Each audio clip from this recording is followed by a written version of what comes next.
Hey there folks, just let me know when you guys can hear me. I'm going to give it a couple of minutes before we start this properly. Had an audio glitch with the previous one, obviously. Good old computers. So like I said, I'll just give it a couple minutes. Probably by now most of you have seen it. What we're going to do in this is watch the video again because I missed a couple seconds of it. I caught most of it, but I want to make sure that I didn't miss anything. And I don't mind reviewing things a couple times. That usually makes sense to me. So we'll take a look at what they had to say. It wasn't too much for those that haven't seen it. I can put your fears at ease. There was no new announcements around bans or anything like that. There was a couple comments around the SKS and the question and answer period, but nothing definitive provided in terms of answers. But a lot of comments surrounding the ASFCP and the involvement or lack thereof, as well as some interesting comments I thought from both the minister and the Secretary of State for Nature of all people. Not sure why the Secretary of State for Nature is involved in a press conference surrounding firearms reform, but I think deep down we all know the answer for that. So everyone can hear me okay? Just let me know in the chat. I've got that open now just to make sure that it is actually working this time. I know you could hear me previously, but I think we shouldn't have a problem this time.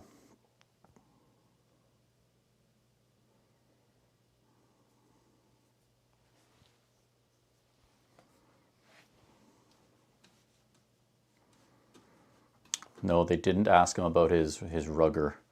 But without further ado, I think we'll probably dive into it and give this a review. Let me know if you guys can't hear the browser audio. Like I said, it should be fine.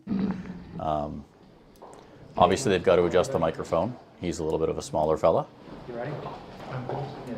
Ready. Good afternoon, colleagues.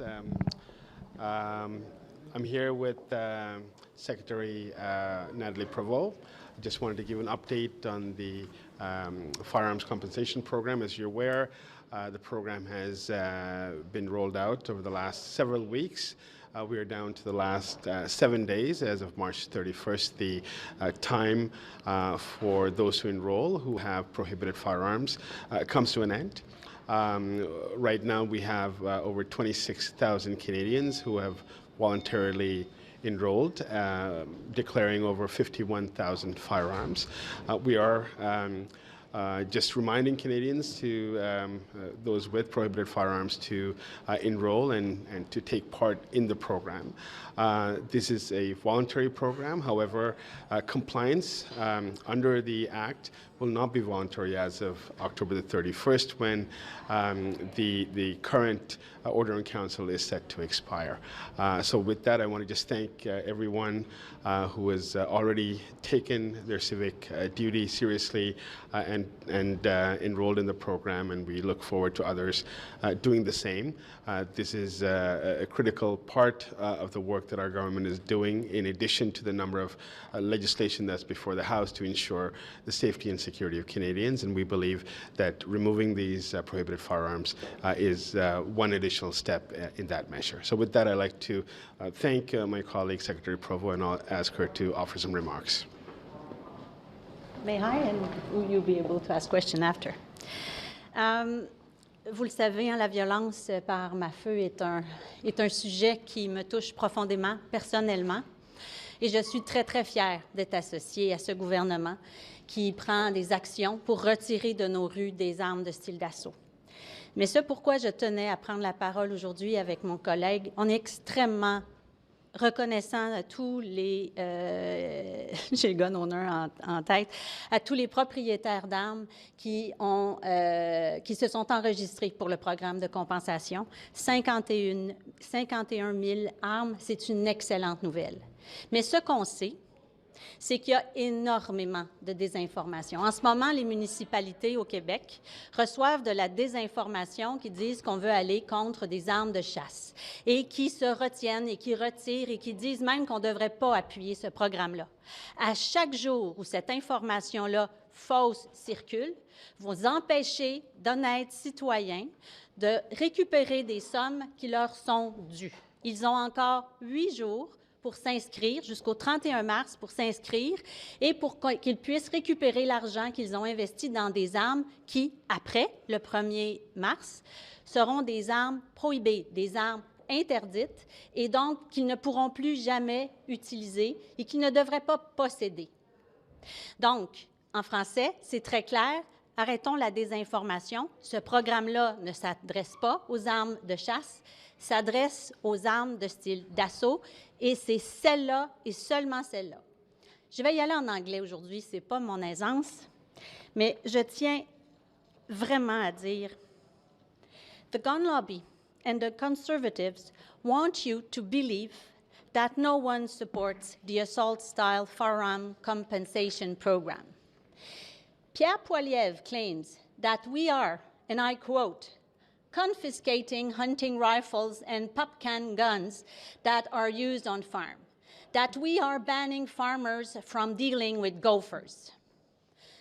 In that compensation program, there is the Ruger Mini 14, which was used against me in Polytechnique. There's the firearm that was used at the mosque. There were some firearms that were used at Port Tapic. I don't feel I am a duck or a gopher or a pup can. So please, please help us stop that disinformation. Canadians deserve to register and to get their money back. They are honest assault-style. They bought their firearms honestly, with goodwill. And we recognize that, and so that's why there is that compensation program. But if they are not registered by March the 21st, they won't be able to recuperate that money. So please, please help us spend that information. It doesn't take long, it's just a few minutes, and by March 31, they'll be able to recover their money. There's still 19,000 models that are accessible for hunting, for sport shootings, so they can practice their activities. So please help us tell to Canadians that we're not grabbing guns that are made for duck guns or gopher guns. We are fighting against assault-style weapon, and it's important that the real message is heard. Please. Okay, so I'm going to stop there before they go into the question period because there's a lot to unpack here. I was laughing a lot because I don't speak French, but I also don't speak German. And there was points in that video with a lot of finger wagging and a lot of gesticulating that reminded me of some prominent speeches that we would have seen historically in German by someone who had a particularly different kind of mustache than my own.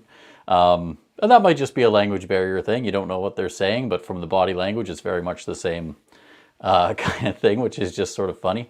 Also, the comments about pop can guns, I'm assuming she was saying duck guns, but I kept hearing dog guns, and I'm not sure who's out there hunting dogs. I don't know if she knows that people don't do that.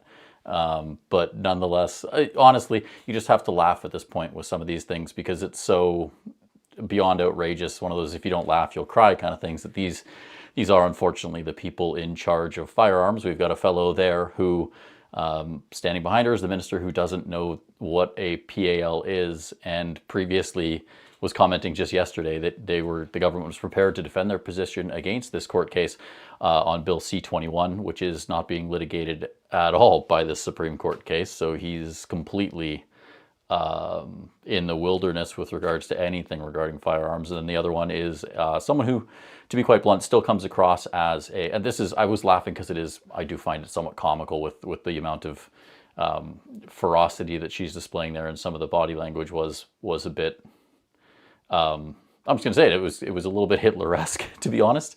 But like she still comes across as a gun lobbyist, and actually, sadly, I do think that's very depressing. It's a depressing comment on where we're at with our parliamentarians, where someone can, they take an office, they represent all of their constituents in their riding, not just the ones that voted for them, and to come across so directly as a lobbyist, not a professional parliamentarian who has taken their role seriously and recognizes that they now hold a position of power and have to make responsible decisions, not simply enact things that they feel are right, that are unjustified. And I'm saying this because I've been following policy and CBM for a long time. I'm one of the few people who, to be quite honest, I met them when I was giving testimony at the Senate. I came up and I said I respect their arguments. I don't agree, but I hope that we could respect each other. I didn't get a great response, but that's a reflection on them, not me. And I chose to continue to try and be respectful of them.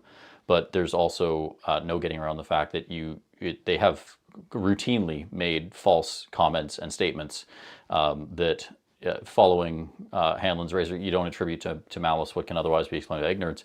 I don't think that they have made these false comments from a position of trying to mislead people. They may have. I'm sure some people will disagree having heard that, but I've always chosen to believe that they just don't know. They don't know what they don't know, so they make a lot of things. They make up a lot of stuff. They make the wrong comments. They transpose information from the US that doesn't translate to Canada. And I don't think that having someone who has done that for years, now standing behind a microphone telling me, who has followed gun politics for 14 years, has a PAL, has been obviously a lot of experience with firearms and the law and politics combined, telling me how it's going to be and waving her finger around like this, and telling me that they haven't banned guns that people use for hunting and they haven't banned guns that people use for sporting purposes is it's laughably sad, hence why I was laughing, but upon reflection, it's just depressing. So we'll continue on. Obviously, nothing there really meat and potatoes, just 51,000 is the latest number. This is a good reminder, too, for anyone that knows anyone that's participated in this, because I'm assuming most people that are watching this video have not. But if you have, you can back out. You are not obligated to fulfill this. This entire program is voluntary, as they say. It also means that you can voluntarily withdraw your claim. When they call and say, hey, we want to set up an appointment to come and confiscate your firearm, there's nothing stopping you from saying, I kind of changed my mind. The worst thing they can do is say, well, if you don't give it to us within a certain window, you won't be eligible for compensation, because that's all within the realm of voluntary participation. But they can't really do anything else. There's no legal, you're protected by the amnesty if you've made a claim. If you withdraw your claim, you're still protected by the amnesty the same as everyone else. So you have, as Gary pointed out, until October 31st, or October 30th is when it formally expires. October 31st would be the first day of probably, a few 100,000 Canadians embarking on a new life as criminals, apparently. So we'll continue on and see what the questions have to offer, because I remember them being quite good. And I will also say, for those that it's not really explained here, the people asking the questions, I would have attended. Unfortunately, it's in Ottawa and I'm in Kelowna. And this was only open to in-person members of the Parliamentary Press Gallery. I am not really invited to Parliamentary Press Gallery things after I asked a question of Marco Mendicino many years ago. They switched a lot of these things to being more in-person than they used to be. They used to all have call-in stuff closer to COVID. So this is in person, and also keep in mind, these are people who you would consider, and I don't mean this to be good or bad, these are members of the establishment media, generally speaking. So when you hear these questions, the ones that are critical especially, I think it's important to understand that these questions that are critical, of which most of them are being directed towards the government by very established media entities and journalists. I will do a couple questions. I do see the chance of the amnesty being extended quite good. We'll get into that in a little bit. So if you have more questions, fire them away, and I will scroll up through the chat as we keep going. I do see Soapbox Guns there. I'll reply. I liked your video. If you guys, Soapbox Guns in the chat, if you guys haven't subscribed to his channel or seen his video, he did a very good legal breakdown of the Supreme Court case that's coming forward. I was going to record a video on it today, but obviously the government's news, eventually I actually have to get down to the work of making the next issue of the magazine. They keep doing stuff. Yeah, she's been at it for 3 decades, so you would think that she shouldn't be ignorant, but they've also never tried to learn anything. They've just kind of spent 3 decades being ignorant like this. It's gone back. My history with gun politics goes back 20 years, and in the 20 years, they've never so much as extended an olive branch to try and learn anything. So they just keep kind of saying the wrong things. Anyways, we'll get going on the questions. So here, without further ado. Minister, how can Canadians have confidence in this program when so many police forces are saying that they want absolutely nothing to do with this? Thank you very much. Look, different police services have made decisions on their participation on the recovery of these firearms, and I respect their decisions. What will not be optional for police services is the enforcement of these laws as of October the 31st of this year. So we anticipate and we expect every police service to abide by and to uphold the rule of law in Canada, which involves ensuring that those critical components of the criminal code are implemented and are upheld. As per the program that on the collection component of this program, we do have a plan in place for most of Canada involving the RCMP. In the case of Quebec, we have certainly the Quebec who are partners in this. We have additionally a number of smaller police services as well who are taking part, and we anticipate that we will be able to complete the program as anticipated. So that's interesting that he stipulates that enforcement is not voluntary, although participation in the compensation program is, because it's not a law, that law enforcement won't have an option when it comes to enforcing the law. But historically speaking, provinces do have a degree of discretion on what they do. Obviously, within the context of firearms, the most relevant discussions around Alberta and Saskatchewan. Everyone knows that those two provinces have basically legislated that the police in their areas will not be participating. And that Manitoba is a different thing with regards, or Saskatchewan has the thing about compensation as well, but they've done quite a lot. But also too, I want people to remember that it was not that long ago that decriminalization was a topic of discussion nationally surrounding previous to Justin Trudeau's first election, marijuana, and here in BC, more significant hard drugs. Because, and this is because for those that don't know, that the criminal code is it's a federal piece of legislation, but the criminal code and charges that stem from violations in the criminal code are tried in provincial court typically. There are very few that are not, they go to a federal court immediately. Most of them will go, if you break Criminal Code Act in BC, you will go to the BC court system where you will be tried by the BC court system and you'll be prosecuted by Crown prosecutors that work for the BC Attorney General effectively. So in that particular area, provinces do get discretion. That's why BC did have decriminalization of various hard drugs that would get you a criminal code conviction in other provinces, because the province exerted its control over that discretionary ability to prosecute and said that we wouldn't. There's also another case in this, it's somewhat related but somewhat not, for those that haven't been around for a long time, surrounding discretionary prosecution of people that have 25-round Butler Creek magazines for 1022s. This is different because this was an opinion reached by the RCMP that those magazines were a prohibited device. They were not codified in regulation like these firearms are, but nonetheless it demonstrates that there was actually a letter that was circulated around various provinces by provincial attorneys general stipulating that unless there were conjoining charges for violence or drug-related offenses, that the Crown Service was not going to be prosecuting charges for possession of a prohibited device for those that were caught with a 25-round Butler Creek magazine. Now, the argument was, on the RCMP's part, that these magazines could go for the Ruger Charger pistol. It was a stupid argument to begin with, but that's neither here nor there. The crux of the matter is that we already have a precedent of prosecutors turning around and saying, unless there's other charges, we're not interested in sending people to jail who have no criminal intent. It'd be a hard case to make, especially for the magazine, and I could totally see provinces that don't want to make an overt stand against this, like Alberta and Saskatchewan have, quietly circulating a similar letter from their prosecution services to law enforcement, say, look, if you come across a guy shooting a Type 81 in the woods, you know what, like, maybe you seize the gun, maybe you don't. You know, when you get a firearm involved, what police do, there's a lot of discretion into what they do there, because we're talking about officer safety. But maybe they would say, we're just not going to be prosecuting that case because there's no, you know, the guy maybe didn't even know that gun was illegal or something like that. He bought it when it was legal, et cetera, et cetera. So there is some precedent there, obviously, between the magazines, the decriminalization of drugs, where police will. And the second thing I want to bring up is I've seen a lot of confusion around the role of RCMP in all of this. Like, for example, there are RCMP in Alberta where they've legislated against this. And people have kind of confused the RCMP with federal policing.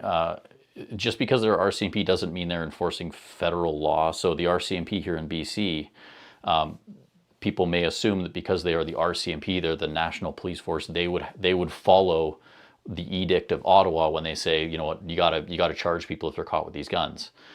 That's not true. What most police officers that you see, RCMP officers that you see in your area, are participating in what's called contract policing, which is quite literally what it sounds like. They're just contractors. They are subsidized contractors that provide policing services for areas. So here in Kelowna, we have the RCMP. They provide a cheaper policing option than the municipality would otherwise have to purchase if we were hiring our own police officers.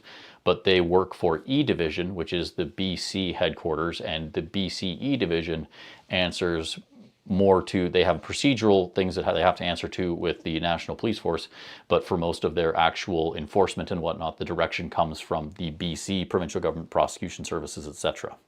So even if you have RCMP in your jurisdiction, if your jurisdiction is not supportive of this and telling the police they're not going to do this, the RCMP in that area will follow those edicts most likely. There are still obviously some RCMP that are charged with federal policing that are sort of like the FBI in our country, but that's a separate thing. Those are guys that are doing like financial crimes or like very high level organized crimes, or for example, like the NWest, the National Weapon Enforcement and Safety Team.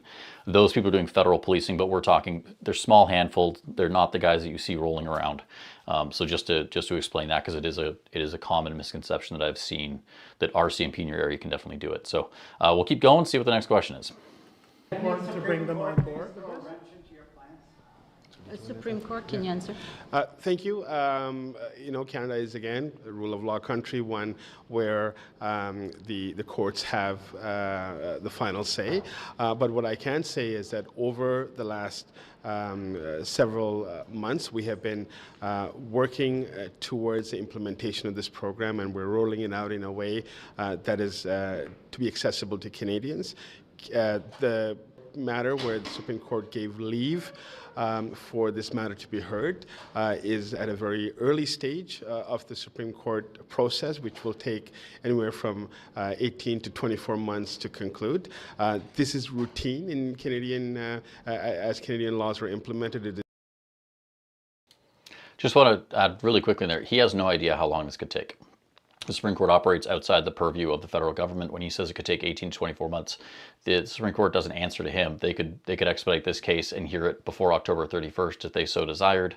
And for those that think, oh, they're justices, it really does come down to a coin flip in terms of decisions. The Supreme Court has decided basically 50-50 for or against government when it comes to government decisions. So this 18 to 24 months, that may be a guess at best, but it isn't.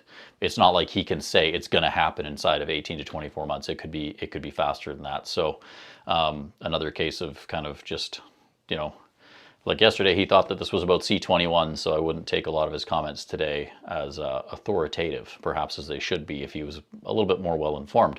But yeah, it could be 18, 24 months. It could be 6 months. We don't know.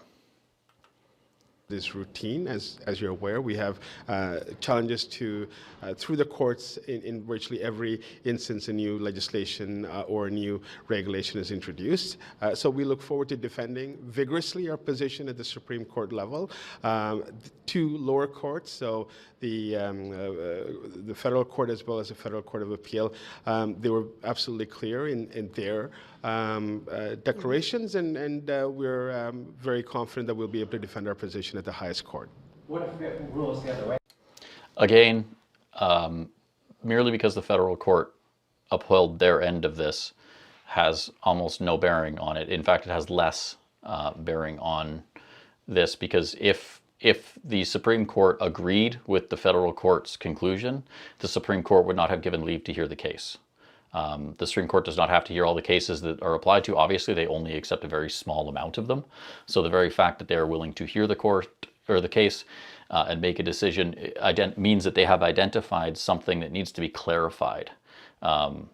That something was, not that something was wrong with the previous case or potentially even the conclusion that the previous courts reached, but that something about that was lacking in legal clarity, or that a precedent that was relied upon was incorrectly interpreted or something like that. So the very fact that it was accepted by the Supreme Court and is going to be heard kind of discounts the decisions reached by the previous one So to say, well, you know, it was approved by the previous two, doesn't hold a lot of water when we're discussing specifically that it's going to the Supreme Court. What I can say is that the way that our system works is, unless there is a ruling, what stands is the decision of the highest court. In this case, is the Federal Court of Appeal. Mr. Anandasangaree, on the Auditor General's report today, just like to ask you, there were 23,000 folks that the AG was able to determine have overstayed their visas, information that she said your department did not have. Does the CBSA have any information on who has overstayed visas, particularly considering the number of international students who are going to be leaving soon? And do you have the ability to either get those people to leave if they have overstayed their visas? Look, we are removing individuals at a very fast pace. There's over 22,000 people that were removed in the last year alone. And this is up from 18,000 and 16,000 in the 2 previous years. So what I can say is, and what I can commit to today, is that we will accelerate and continue the removals at the pace that's demanded. And of course, those who have overstayed their visas will be removed if they're not out of the country already. Minister, your department said that it had money for about 136,000 guns. You know, fewer than 50,000 have been declared. What does that tell you about the uptake and the interest in this program from law-abiding gun owners themselves? I think that a third is still a very, very good number of the total amount we believe there's in circulation. But still, I don't know if you are one who make is, c'est quoi l'impôt en anglais?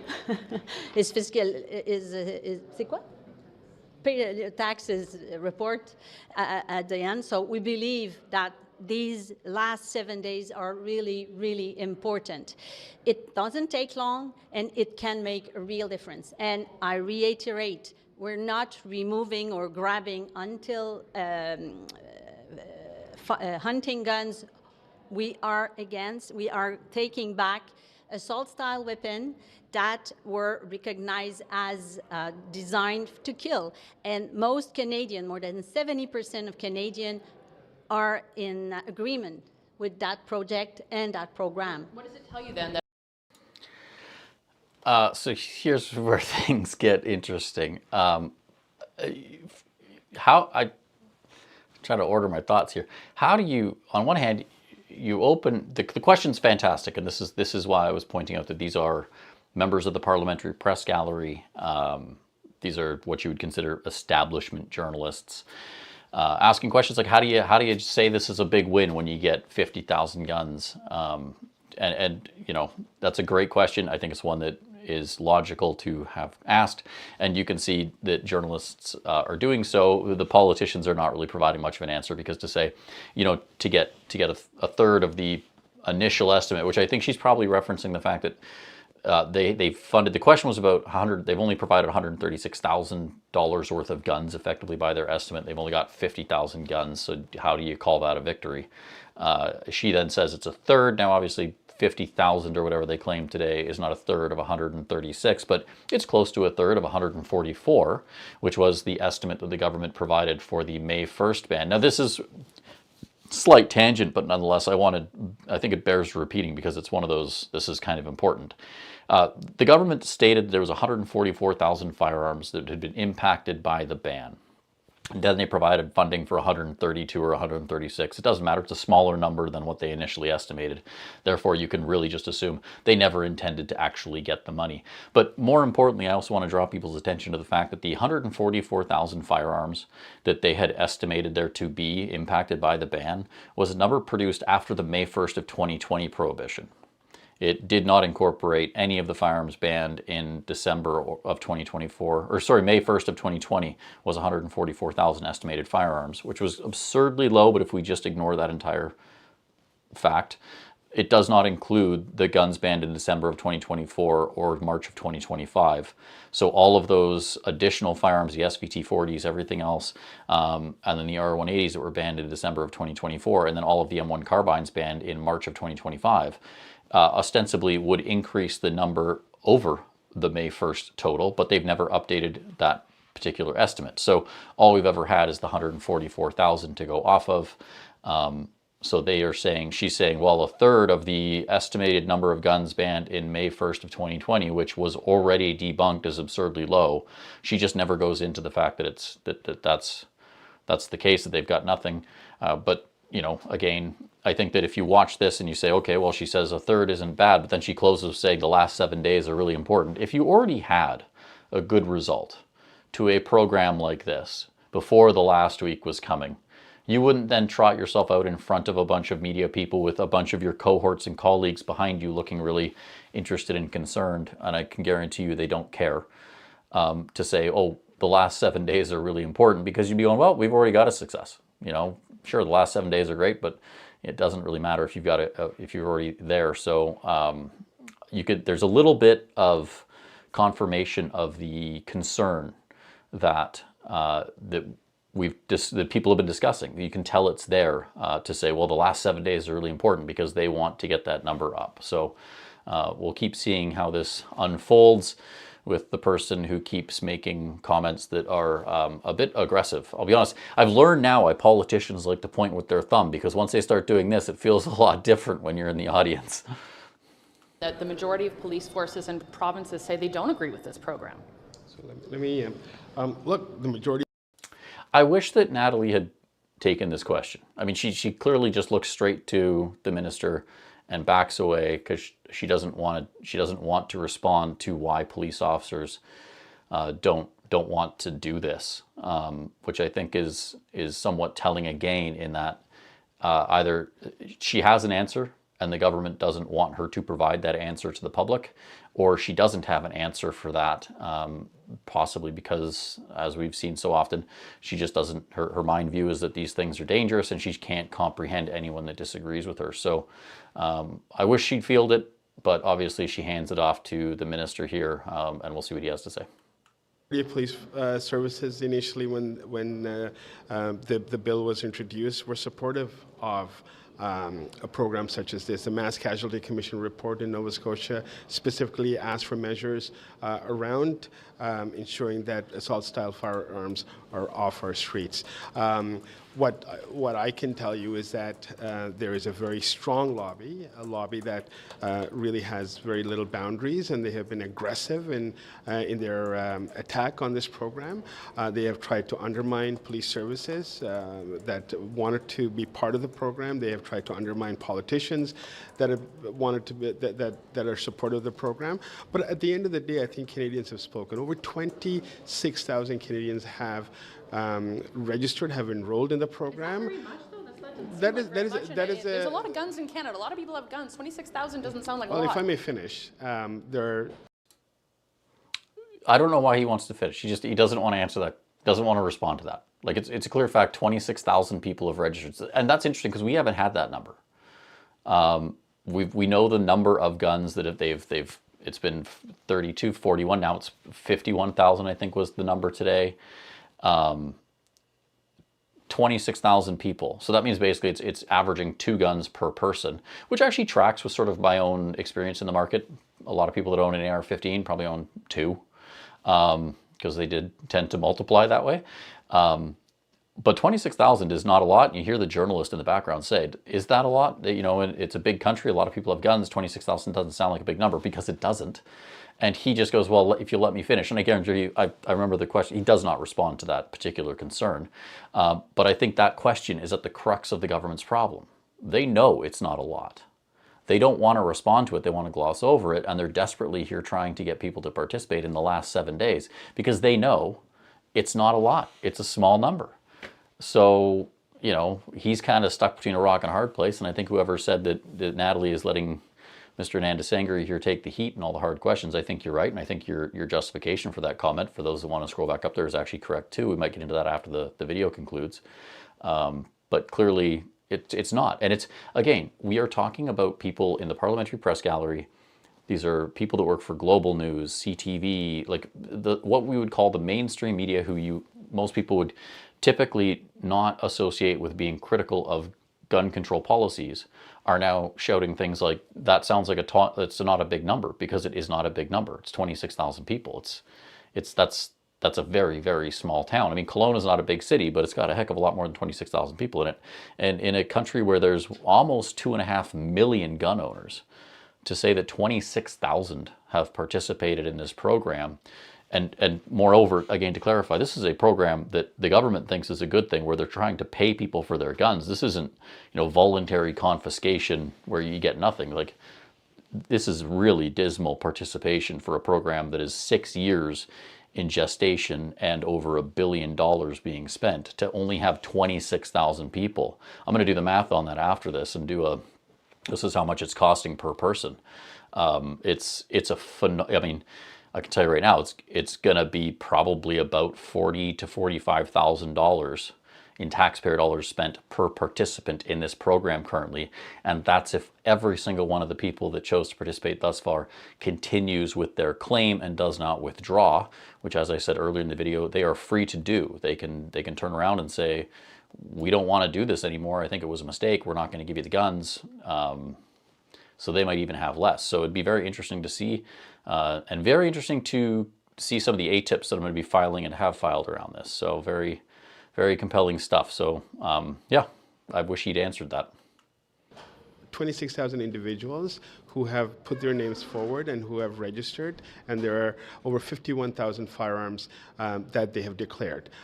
So I believe, and I'm cautiously optimistic, that we have another week to go. And during this week, I encourage and urge every single Canadian to ensure that they enroll in the program. What I will say is, as I said initially, being part of this voluntary program is strictly voluntary. But what is not voluntary is compliance under the Act, which as of October the 31st will be illegal for individuals to hold on to these prohibited firearms. What do you make of the RCMP in BC have not yet released what weapon was used in the Tumbler Ridge shooting?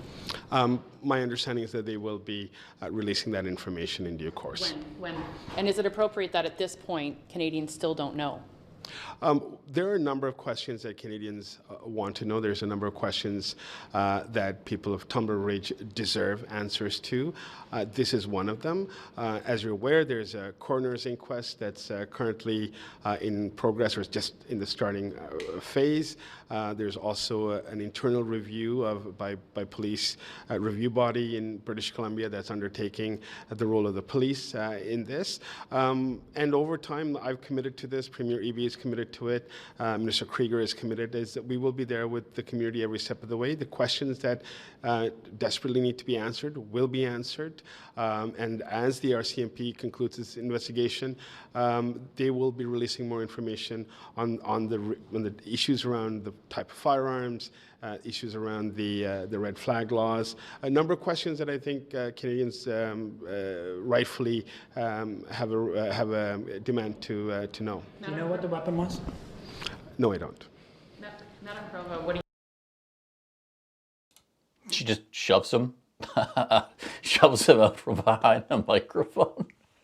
Oh man, that was. Let's just see that again. That was. Let's just. Canadians rightfully. Let's go. She's just getting frustrated. It's not about guns. She's getting tired of Do you this. know what the weapon was? No, I don't. And get out of the What way. do you make of the RCMP has not yet released what weapon was used? You have the answer of the minister. What do you think of the government should do with the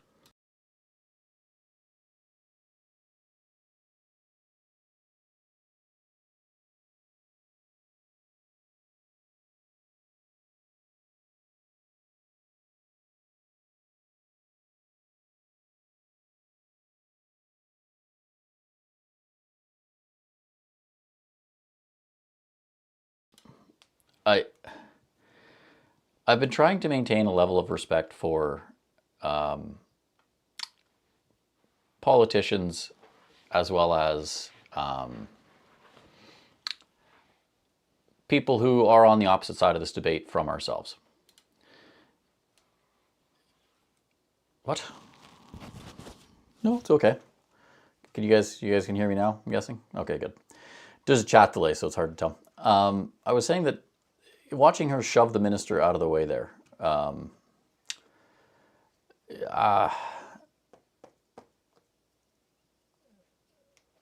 like I was like I said, I'm trying to maintain a degree of respect for politicians because being an MP is a difficult job. And you have to respect people that choose to step into a career where you're gonna get into debates like this. And I've tried to respect people that are on the opposite side of our community when it comes to these things. People are free to not like guns. People are free to think that we should have laws that restrict access to firearms, just like we are free to think the other way around. But yeah, basically that. You can't respect someone who won't respect you. And watching her push the Minister of Public Safety out from behind the microphone and then just tell a journalist, you've got the answer, is... I mean, I was laughing at the beginning of this because she was speaking in a language I don't understand, and she reminded me, like I said, of a historic German leader who gave very impassioned speeches that I also didn't understand because I don't speak German. And now to basically, this one cuts close to the bone for me because I do consider myself a journalist first and foremost. I would like to attend these things and ask important questions, and I would expect a degree of respect in terms of response. So to see, it bothers me when Mark Carney says, look inside yourself, Rosie, when Rosemary Barton asks a question. It bothers me immensely to see a junior MP who, this is her first term, she's never been in government before.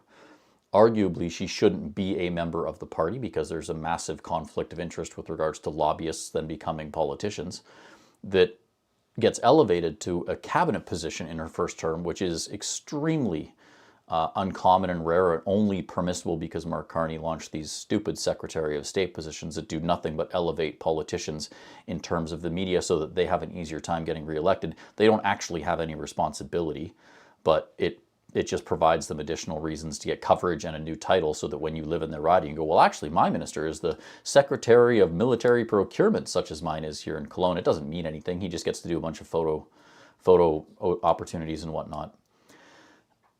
And then to watch her push the minister who, regardless of your opinion of the minister, he is a minister of the Crown. He should be doing a better job of it. He should be better informed, but nonetheless, he's a freaking minister of the Crown. You are a first-time MP who's been on the job for, let me check now, not even a year, and you're shoving him out of the way to tell a journalist to basically shut up. He's answered the question. I'm not going to swear because this is a stream and I don't like to swear, but that really, really frustrates me. And I think that is absolutely incomprehensible behavior to me for an MP. And I think everyone knows how I feel about that, but I really want to impress upon people that is absolutely unprofessional. It is, I've been following politics for a very long time. That is not behavior that I've ever seen. Can you imagine a first-term MP who hasn't even been in their job for a year pushing one of Stephen Harper's ministers out from behind the microphone to tell a journalist, the minister's answered your question? No, you couldn't, because that was a government that was operating on a professional level. This is not. You wouldn't even seen that from Trudeau because Trudeau managed his caucus. Mark Carney can't because he's not in the country most often, and no one's standing up to be the whip and getting these people to understand what their role is, but this is not the role, and it is, like, I don't agree with what she's saying, but I agree with her right to say it. However, the manner in which she chose to say it here and to say to a journalist in a media scrum, if you don't want to answer questions from the media, don't do a scrum. It's that simple. Get out from behind the microphone. That's it. You don't get to say, we've answered your question when you actually haven't. So that pisses me off quite a lot, and I would definitely not. I would say other things about it if I could, but we'll continue. The SKS. The study of this is not going to be completed until later this year, and it seems like the compensation side of the program is ending this spring. We will finish the compensation program. We Canadians deserve an answer regarding the SKS, and we will come back to it. But today, what is really important, and all views that are critics to the program answer to the gun lobby. That's for sure. I'm going to stop there because this is I got to break this up because I actually am on blood pressure medication.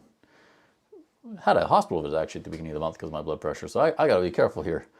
But the interesting thing there, to circle back, was the comment about the SKS, specifically that they're going to come back to it. That they don't have an answer today on the SKS, but they're going to come back to it. That's interesting. I don't know what that specifically says about what their intent is, but it does tell you that they are examining it. So that's going to be quite something when that happens. But they're clearly looking at it. She is familiar with it. She didn't say, I don't know what that is. So we'll see what fruit comes to bear from that particular comment. But it's there's a bit there. And the second component here, which she's going to launch into more about, is if you're critical of this program, you're answering to the gun lobby. I suspect that comment was not favored by the people in attendance within the media, because the media's job is to be critical. That's your job. You're not supposed to just copy paste press releases from the government and circulate them to your readership. You're supposed to read them and apply critical thinking and whatnot. Also interesting to point out that earlier in this press conference, she was asked about why so many police forces aren't supportive of it. I guarantee you those police forces are not answering to the gun lobby. That's a ridiculous take. But it speaks to the stance. There's this stance of however you misappropriated moral superiority that is so arrogant and so thoroughly entrenched that she actually thinks that if you are critical of this program on any level, you're actually just answering to the gun lobby. It's insane. Sure, we hear it in Quebec, and I am sure it's all across Canada. Right now, what we have to do is tell Canadians that there was some styles, some models of firearms that were banned. We created a compensation program because all those who bought that were goodwill people and they cannot use it anymore, so we compensate them. And each time we say, oh, it's not a lot, you cannot work, it won't go, we're stopping them from recuperating the money they can have. And we have to tell that everyone who says that it's just gun. So I just want to rewind here because I missed a little bit about that. We're stopping them from recuperating the money. Of firearms that were banned. We created a compensation program because all those who bought that were goodwill people and they cannot use it anymore, so we compensate them. And each time we say, oh, it's not a lot, you cannot work, it won't go, we're stopping them from recuperating the money they can have. And we have... What? I don't even understand what she's saying. They started a compensation program so that people that bought these guns in good faith can get compensated, but then she's saying they're stopping them from being compensated? I don't understand. Am I missing something here? But I don't think I am. Whatever. I mean, maybe she's just it doesn't, none of this makes sense. Where are the professionals in this country who know what they're talking about, that can string together a sentence? Is she, like, what, like, is there something going on that, like, we don't understand? Like, this can't be a language barrier. A compensation program that, I don't get it. To tell that everyone who says that it's just duck guns or gopher guns are not saying the truth. Those who were banned are assault style. Also, just as a little bit, because English is my thing, to say when she says, critics are saying they're just duck guns or gopher guns, would sort of indicate that if you're saying it's just something, that you're assuming that that's the baseline and that you're banning more than that. So you can't really say that when she says, oh, we're not banning just these guns, we're banning, ostensibly the logic is you're banning those guns and other guns. So it's kind of an interesting, perhaps not Freudian slip, but linguistically indicating that she understands and acknowledges that they are not just banning duck guns and hunting guns. They're banning much more than just those guns, but that those guns are being banned is tacitly admitted when you say we are not just banning these guns. Weapon, and by March 31st, they can register, and so they will receive money for what they bought honestly. After that, they will be banned. They will be Again, she's not even correct. After March 31st, they will not be banned. They are already banned. They were banned in 2020. They were banned in 2024. They were banned in 2025. You can just hold them until the end of October. So she's just saying after March 31st, they'll be banned. They're already banned. It's a fundamental. These things sound like I'm trying to pick apart little tiny arguments and whatnot.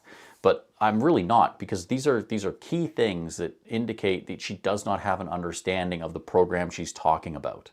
Because if you do, you would know that you just would not communicate things these way. You would know the guns were banned already. This program for compensation was provided a window from January 19th to March 31st in order to compensate owners of banned guns. If you have that in your head as the baseline of what this is, which is a very simple and basic understanding of it, that's not complicated. I just put it in one sentence. If you understand this program as that, you would then not turn around and say, after March 31st, they'll be banned.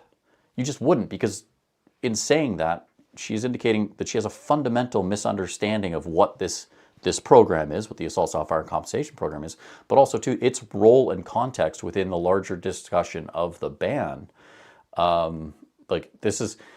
And again, it is a depressing indictment of our parliament that someone who has such a gross misunderstanding or ignorance surrounding a $1 billion program that has taken 6 years to get off the ground is now standing behind a microphone speaking to the parliamentary press gallery as some sort of authority with lots of finger wagging.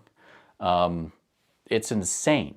It is absolutely insane. If you wonder why the country feels like it's going to hell in a handbasket in some aspects, this is why. That we have MPs who will tell a journalist to effectively shut up and shoving a minister out of the microphone or behind the pulpit to say things that are wildly untrue that demonstrate a complete lack of understanding.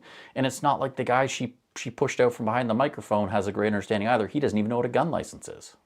prohibited, and we'll see. For all the other issues regarding the gun program, we'll get back to you. But today, what's important to keep in mind is there's only 7 days before the end of the compensation program. And stop disinformation, please. That's, again, you're not winning any friends in the press corps when you tell them to stop the disinformation, but you won't answer their questions, and you make it clear in your closing statement that you're not there to actually answer questions. You're just there to be on broadcast and just put out whatever you want to say and not actually have to answer anything, get into any kind of discussion. You're just out there to say, this is the way things are, this is it, the end. It's crazy. Like, it's nuts. We'll take one last question, please. How are you? I do like this, because that's the parliamentary press gallery that actually gets to determine this stuff. So to take one more question after that, you could tell it was kind of, I think Ms. Provost really there wanted to just close her down right there, stop the disinformation, record scratch, end of press conference. But the press gallery, again, this is the evidence of, you're not making friends when you tell the press to stop asking questions and just say what she wants them to say and stop misinforming people. You're going to get a record scratch that then goes, one more question. Connecting to legal gun owners and trying to get them to participate in this program, if you keep saying it's the gun lobby, it's conservatives, these are people who own these guns. How's your government connecting with them? We're writing to them directly, but the gun lobby, the website, the system of gun hunters are going over that. And She says the system of gun hunters? I mean, I'm going to make a sticker now because I'd like to be in the system of gun hunters. I'm down for being a gun hunter. That's sort of what I am. I like old guns. I'm fairly certain she said gun hunter. I know I'm bouncing around here, but this is just too entertaining. we're writing to them directly, but the gun lobby, the website, the system of gun hunters are going over that. And we are in a society where people do not listen at you, but listen at the gun lobby before listening at the news. So please help us, cite us in their website so they'll know that it's not more than what's already decided in 2020, 2024, and 2025, and that's it, and they can register. Please help us and stop that disinformation. And I'm also saying to my colleagues, the conservative, stop saying it when someone who would like to be a prime minister is saying something, and I quote, confiscating hunting rifles and pop can guns. That's not what we're talking about when we're talking about an AR-15. So thank you. Pop can guns. I you know, like, again, I read the comments like, she's nuts. I want to maintain a degree of decorum and respect such for an MP that reflects their position, because if you insult someone, it reflects on you as it does on them, regardless of how true it may be. But I think I would simply state this is gross unprofessionalism on display. This is not even professional for a lobbyist.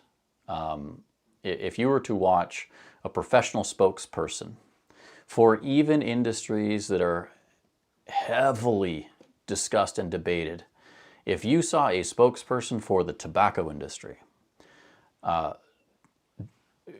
putting out things that are so untrue and giving such emotionally charged speeches as this, that are emotionally charged speeches, if they are backed by fact, can be incredibly powerful and are true testimonials in a fantastic manner. This is not that. This is mostly her saying things that aren't correct, and then adding a layer of emotion that is not what I would call good. Like if she was perhaps out of concern, if this was coming across as a concern, I'm worried about the safety of Canadians, and you can see that emotion coming across, and she's talking about guns, that would be different. The emotion is anger. It's vitriolic anger towards the people that she's now blaming are the problem. And she's saying that she's connecting, the government is connecting to gun owners by writing to them. Well, I hate to point out, that's not connecting with someone, that's writing to them. If you want to connect with someone, that's a two-way street. If I say I'm writing to someone, that's just me sending them a message.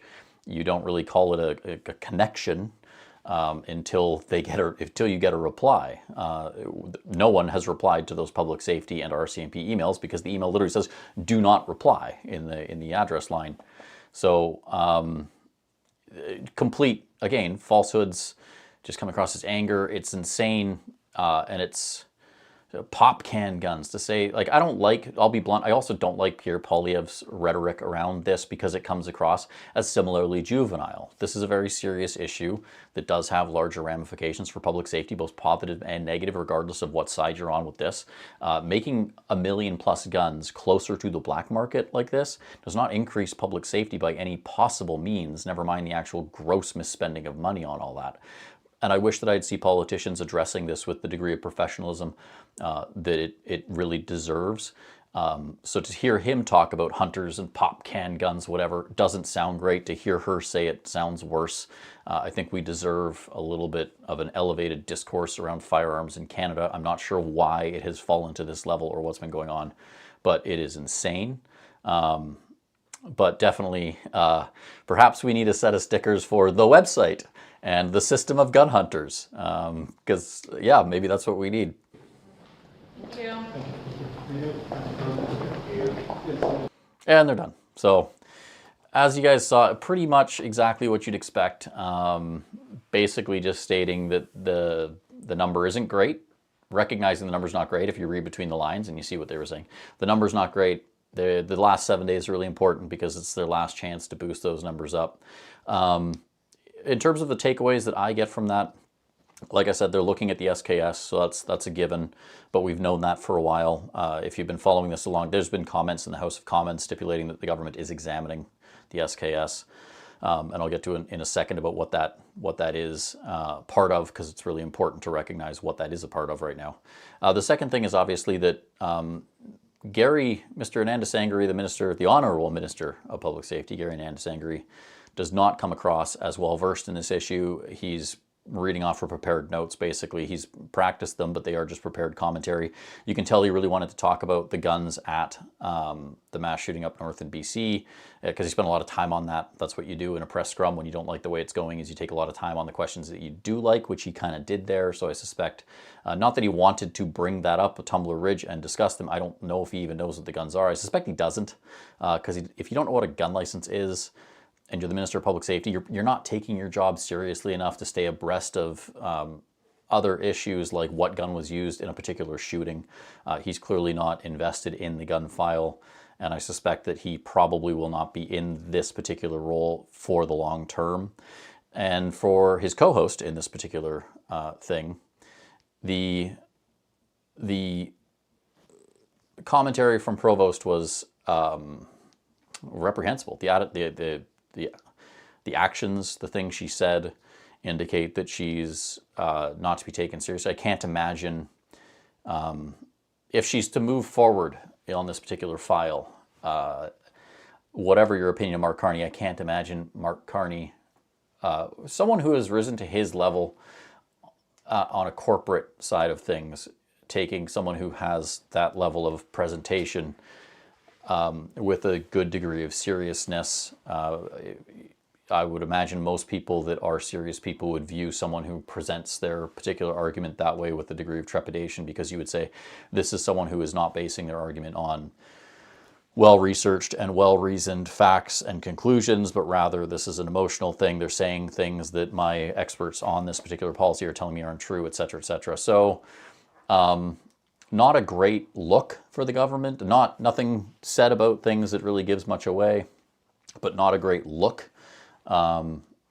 is sort of my takeaway, that we don't have, obviously it's probably goes without saying, we don't have the best and brightest on this particular file, unfortunately. But moreover, that the people that are involved, we have one person who is coming at this from a very emotionally charged perspective. And I would say arguably, not even arguably, rightfully so. The woman was shot in a mass shooting in 1989. And I think if that was me or anyone else, I regardless of what laws had changed, I might carry a very large chip on my shoulder about that. And that's why I always keep saying it's important to keep some degree of respect for these people. But to watch some of her actions in this, it's not even that it's disrespectful to me as a gun owner or us as a community, but it's disrespectful to, and if, I don't know if you guys can kind of understand this, but it's disrespectful to the system that we are all supposed to have faith in and be respectful of. The role of the official opposition, the loyal official opposition. Those of you that watch the Joe Rogan podcast and Pierre Poilievre mentioning the role of that. It's so misunderstood, and it has been so misunderstood for the last 10 years. The role of ministers, what they're supposed to be, they are ministers of the crown. They're not ministers of Mark Carney or anything. They're supposed to be ministers of the crown. So for all of these things, to show such disrespect to parliamentary tradition, to her role as a junior, extremely junior MP with months of experience, it's not awesome. It's sort of like, you know, a private who hasn't even done their BMQ walking in and pushing the warrant officer aside because they don't like what he's saying. It's kind of that level of thing. It really indicates such a fundamental lack of respect for our parliamentary system and our democracy that it is concerning to me that someone who has that mindset is so close to the decisions being made around our firearms. Now, what I'd mentioned about them looking at the SKS, I want to bring up something that's ancient history, or it will feel that way, but it's very relevant because I was going to make a video about the Supreme Court challenge, and I probably will. It's going to be specific to that. This is a sort of sneak preview of that. I've seen lots of questions in the chat about the amnesty being extended on account of the Supreme Court challenge. Yes, it's very likely, in my opinion, for a few reasons. First of all, the prospect of people being charged after October 30th with possession of a prohibited device while the Supreme Court case is potentially still before the bench is something that would logically increase pressure on the courts to grant an injunction. The problem for the government in that particular regard is that they don't control the terms of the injunction. If someone was to file for one and the Supreme Court or another court was to issue an injunction, that injunction it would be dictated by the court. So we may end up with a situation where the court issuing the injunction could say, we're suspending the OIC, pending the outcome of the trial, in which case these guns would all be circulating again, potentially being imported, although that's a different ballgame, but they would at least be able to circulate and be used again in that particular case. The government would not want that to happen, so they will likely simply extend the amnesty to prevent the court from feeling pressure to grant an injunction such as that. So yes, I would expect if the court case is not heard before the amnesty expires, we will see the amnesty extended. Some of the issues around this are specific to previous comments though, and I'm speaking about the Supreme Court challenge here. It is invariably good news because we may see a precedent set that limits future governments' ability to ban guns by OIC. We may get clarification on what is currently a very vague, ultimately self-defeating section of law in which the Minister of Public Safety is told they can't ban guns unless the guns are unsuitable for hunting and sporting purposes, which, you know, it's all he has to do is say, well, in my opinion, they aren't, and that's silly. So I think they'll probably get clarification on that in the very least, which is good. Clarifying laws is good. It may also set a bad precedent. That's also a reality that could further entrench the government's ability to ban guns by OIC. We don't really know. It could go either way. Like I said, it's a coin toss. There's also a third option, though, which is the one that concerns me. I have long held the belief, if you see me on other podcasts, I haven't put this out, I think, on my channel, but long held the belief that the government is looking at passing or introducing new legislation around firearms. This is based on primarily comments made by Rachel Bendayan first in March of 2024, conjoined to the ban of M1 carbines, where the government stipulated that they were going to be undertaking an examination of the firearms control regime, specifically modernizing, with an aim of modernizing the firearms laws around prohibited devices, ammunition, and firearms. It doesn't sound great if you're a gun owner, and the Liberals say that, and the government has repeated this particular comment numerous times. Just one second here.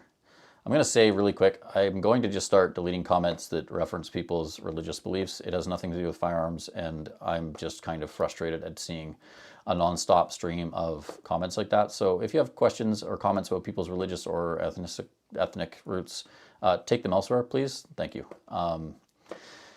Back to the main point. These comments that were made about examining and modernizing the Firearms Act stipulated that they would do so in conjunction with input from firearms groups, firearms control groups, etc., firearms industry. And they would take all these concerns into account and modernize the laws specifically around prohibited stuff. In my opinion, this sounds a lot like, and from comments that have come out since March, these sound a lot like promises to effectively canonize or recategorize the prohibition of firearms from what they currently are, which is by regulation, where they said these guns, these makes and models, these massive list of guns are now prohibited, and transpose that into a legislative framework. In other words, in plain language, instead of having a giant list of guns that says these guns are illegal, what they will do, what they intend to do, and they've said this is not an inference, they have said that they intend to do this, is modernize the laws around prohibited firearms to clarify these particular cases. They'll simply add a bullet point to the definition of prohibited firearm to say center fire firearms that are semi-automatic and capable of feeding from a detachable magazine are prohibited as a class of gun, basically. And then they will sell this to gun owners by saying, well, we heard that you guys want grandfather, and we saw this from some of the gun groups, So we're going to incorporate that as well, because they will have to amend. The easiest way for them to incorporate grandfathering is to amend the Firearms Act. There are two sections, the 12X sections, for those that are familiar with prohibited firearms. It's 12.1, 12.2, 12.3. Denotes various classes of prohibited firearms, like one is machine guns, one is AKs, one is short-barreled handguns. And if you owned one, you could get a license. If you're within the window, you get a license for that gun if it was registered to you when it was banned. Then they added two sections for guns that are banned by regulation, guns that are banned by name, as well as classes of guns that are banned by regulation. Without getting too much into it, the problem is that both of those sections of law require that the gun either be registered or have been applied to be registered before it was banned. These guns have been banned for 6 years. It's very hard to say that these guns have been applied to be registered before they were banned when this is such an ancient thing. So they'll amend the Firearms Act to say these guns are prohibited as a new class of gun, 1210 or whatever, and that everyone that has one, if they register it before X day, can apply to get a 1210 license, and they can keep the gun with whatever conditions they may assign. So maybe they can be shot at a gun range. Maybe they can't. Maybe they're just safe queens. Maybe you can inherit them. Maybe you can't. Maybe you can buy and sell them amongst your own people that have 1210 licenses. Maybe you can't. We don't know. But I suspect that's what they intended to do. Now, initially, I had thought that they were going to do this, introduce the law, Bill C whatever, and they would do so by ushering Gary out the back door and say, Mr. Anandasangaree is moving on to a different file or moving elsewhere. We've got a new Minister of Public Safety, Nathalie Provost. She's introducing the Keep Canada Safe Gun Bill C-48 or whatever, and that they would push it through to Parliament, because one of the big powers of government is control over the legislative timeline, so they can decide when laws pass, that they would push this forward until it got close to an election. Then they would call the election before the bill passed, and then they would campaign on basically saying, elect us or all these guns will be legal again. The advantage for the government is that by introducing legislation, they can then use our tax dollars to do polling around this particular issue as the government, but they don't have to necessarily divulge that polling to the Conservative Party or make it as easy to obtain as you might hope. They can also then do marketing campaigns. They call it voter outreach or advising, where they'll tell Canadians, same thing they've done on this. You've seen the YouTube ads. They can spend our tax dollars on polling and advertising around policies, and then they can pull the plug on the election and say, well, handily, they've built this big foundation of knowledge from polling and, influence with marketing campaigns, and then turn around and say, well, if you elect Pierre Poilievre, he's going to make the AR-15 legal again, just like they've done before. It would handily reset their gun control stuff. All that is what I thought. Now, the thing with the Supreme Court case is that this is still an option for the government to sidestep the Supreme Court ruling. If they introduce a law that does this and makes all of these guns that the OIC is pertaining to illegal by legislation, they can do so. The government can legislate. The Supreme Court can't stop them. But it effectively nullifies whatever the Supreme Court decision is in terms of actual real-world impacts. Now, unfortunately, they may still do that regardless of the Supreme Court's decision. But it does take some of the wind out of their sails if they turn around and legislatively ban a bunch of guns the Supreme Court said were illegal to ban, but they may still try to, or they may try to push that legislation forward, since they are likely getting a majority shortly here. They may try and push that legislation forward and pass it very quickly in order to avoid the Supreme Court being able to really create a lot of potential issues around this. So those are the three options. They set a good precedent for us, they set a bad precedent for us, or the government simply legislates and whatever happens doesn't matter to us. So that's, and we know that with this examination of modernizing the Firearms Act, the SKS is somehow wrapped up in all of this as well. And I think that my theory there of them introducing a law that would simply classify semi-automatic, detachable, mag-fed stuff would be prohib. It kind of explains their stance in the SKS, because for those that know SKSs, they would be able to ban the SKS and not ban the SKS, because the SKS, as most people know it, does not have a detachable magazine, but the SKSD does. And obviously, if they did prohibit firearms that have detachable mags, all of the TAPCO stocks and such that adapt them to would be prohibited devices as well. So it kind of catches everything they'd like to while leaving alone a bunch of them. So it lets them kind of straddle the line on that particular issue. So I would expect them to, if you're wondering what's going to happen in the SKS, that's sort of what I expect will happen. So if you do want a TAPCO stock, buy it now. If you want an SKS, there's never been a better time. Trust me, I wish I had bought a crate full of them when they were $250. So hopefully that kind of explains stuff. That's my full take on this entire conversation around the ASFCP. Like I said, I'll do another video on the actual Supreme Court stuff. If anyone's got questions, I'll do a few questions and answers here. I see, is that a lacrosse stick? Yes, it is. It is a very old lacrosse stick that I used to play with, God knows, before I played for the Vancouver Birds, and ended up having a neck injury from that, so I stopped playing. But yeah, that hangs in the gun rack as well, because why not? It keeps my kids from getting to it and smashing the crap out of my house, which is good. They have small child-sized lacrosse sticks for doing that. Any other questions? What's this? All these years, no one looked at my magazines. Yeah, they don't really look at the magazines. I'll be honest, there's so much misinformation around this stuff. It's one of the huge hurdles to enforcement of gun laws. I've actually gone shooting with a police officer by happenstance. I didn't go shooting with him. He was at the gun range when I pulled up. He was a member of a municipal police force gang unit shooting a Colt Canada IUR, integrated upper receiver gun. It was his issued AR-15. I was shooting an IUR at the exact same time, and I said, I've got the same gun. He said, you can't, that's illegal. And I opened my case, and he argued a bit, and then we went shooting, and then he discharged his gun into the ground about 3 feet from my foot, and then he left. So there's a lot of people that don't know a lot about guns involved in enforcement, and the fact that our laws are so incredibly complicated does not help. Was there a website banned in the 2020 OIC? No, there wasn't. There was a lot of misconceptions about what was banned. There was a lot of stuff so AR-15s were banned, and the way because they have to ban everything by name, and they could have just said AR-15s and all variants of, but they want to list everything, and I'm honestly not entirely sure why.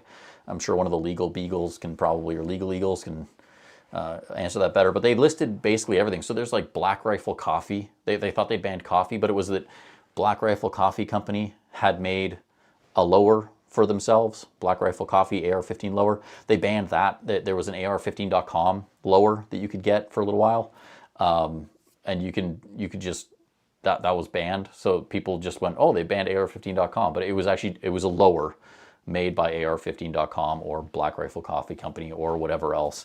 So it's definitely they didn't ban a website.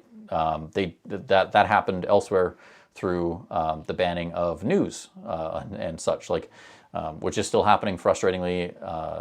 I actually tried to share a news story on Facebook for the Caliber website, and I completely forgot, and I just went, where'd the post go? And it turns out it was one of those Facebook news bans. Killer Space, I emailed about a magazine subscription problem and still have received no reply. I've been super busy. I probably got your email last week, but there's been so much news. I've been crazy busy just trying to stay on top of it. I will be responding to all of those emails because the last issue went out. It took forever to get through Canada Post. Canada Post is a 7-day publication mail agreement. It took about a month for people to receive them. Some people are still receiving them, but I will be responding to all of those hopefully tonight or tomorrow if things slow down a little bit. They did literally list the URL by mistake. Well, I mean, yeah, mistakes happen, especially when it comes to the government, right?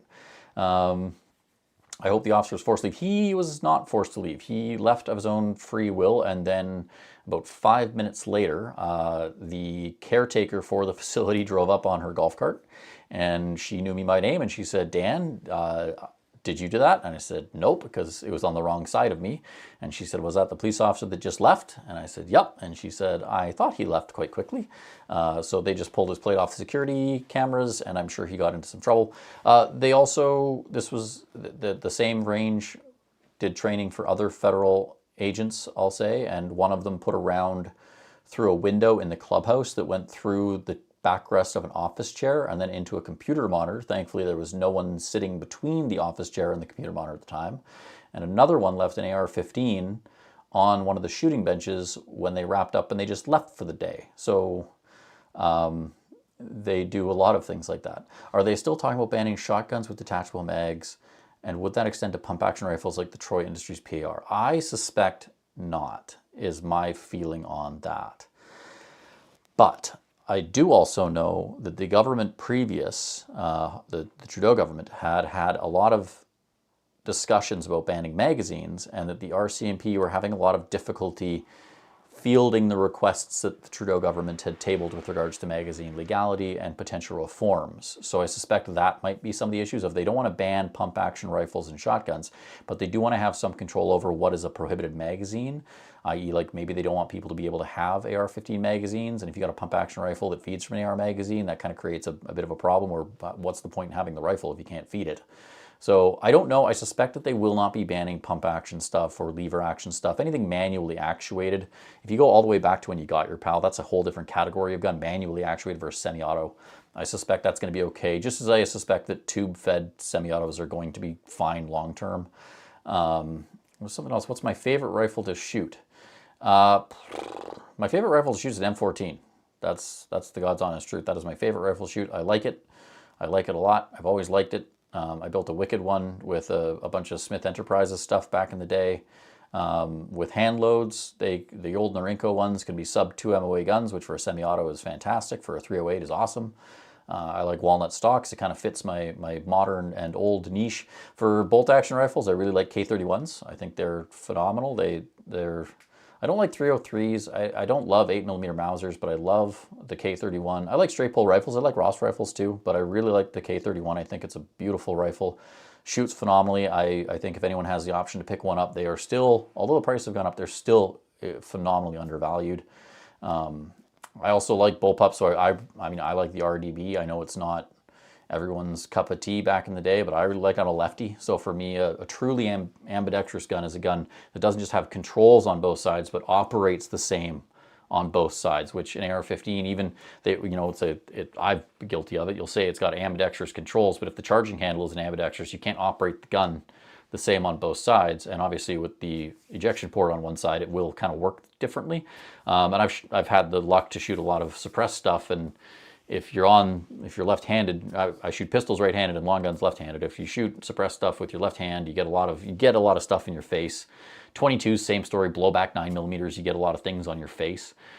So a gun that ejected downwards, JAR J68 when it operated, also ejected downwards, which is a lot of fun. For a lefty, downward ejection like that is really nice. Or the old FS 2000. Or F2000 FN space gun that ejects forward is also quite nice for lefties. I like all of those. I'm trying to think what else I really like.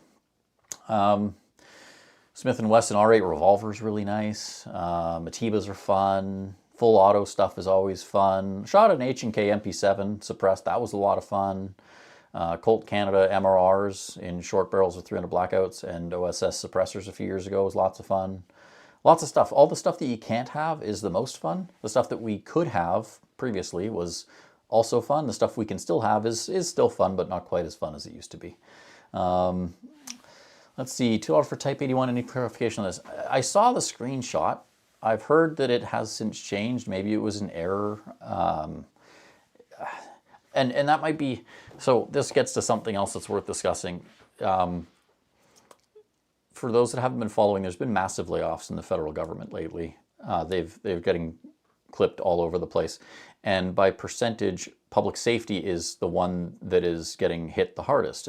By percentage of the number of people, public safety is losing more staff than the other groups. And that's interesting because public safety is the largest reason for public safety to have hired people for the past 3 years has been to staff up this firearms ban. Basically the gun ban has been the biggest reason for it, and they say so in their quarterly financial reports. 152 people hired basically to fill these roles. They also have the youngest cohort of employees, so when you put it all together, there's a lot of basically younger, newer employees working for public safety than anywhere else in the government, and that the primary reason that they have jobs is to work on the gun ban.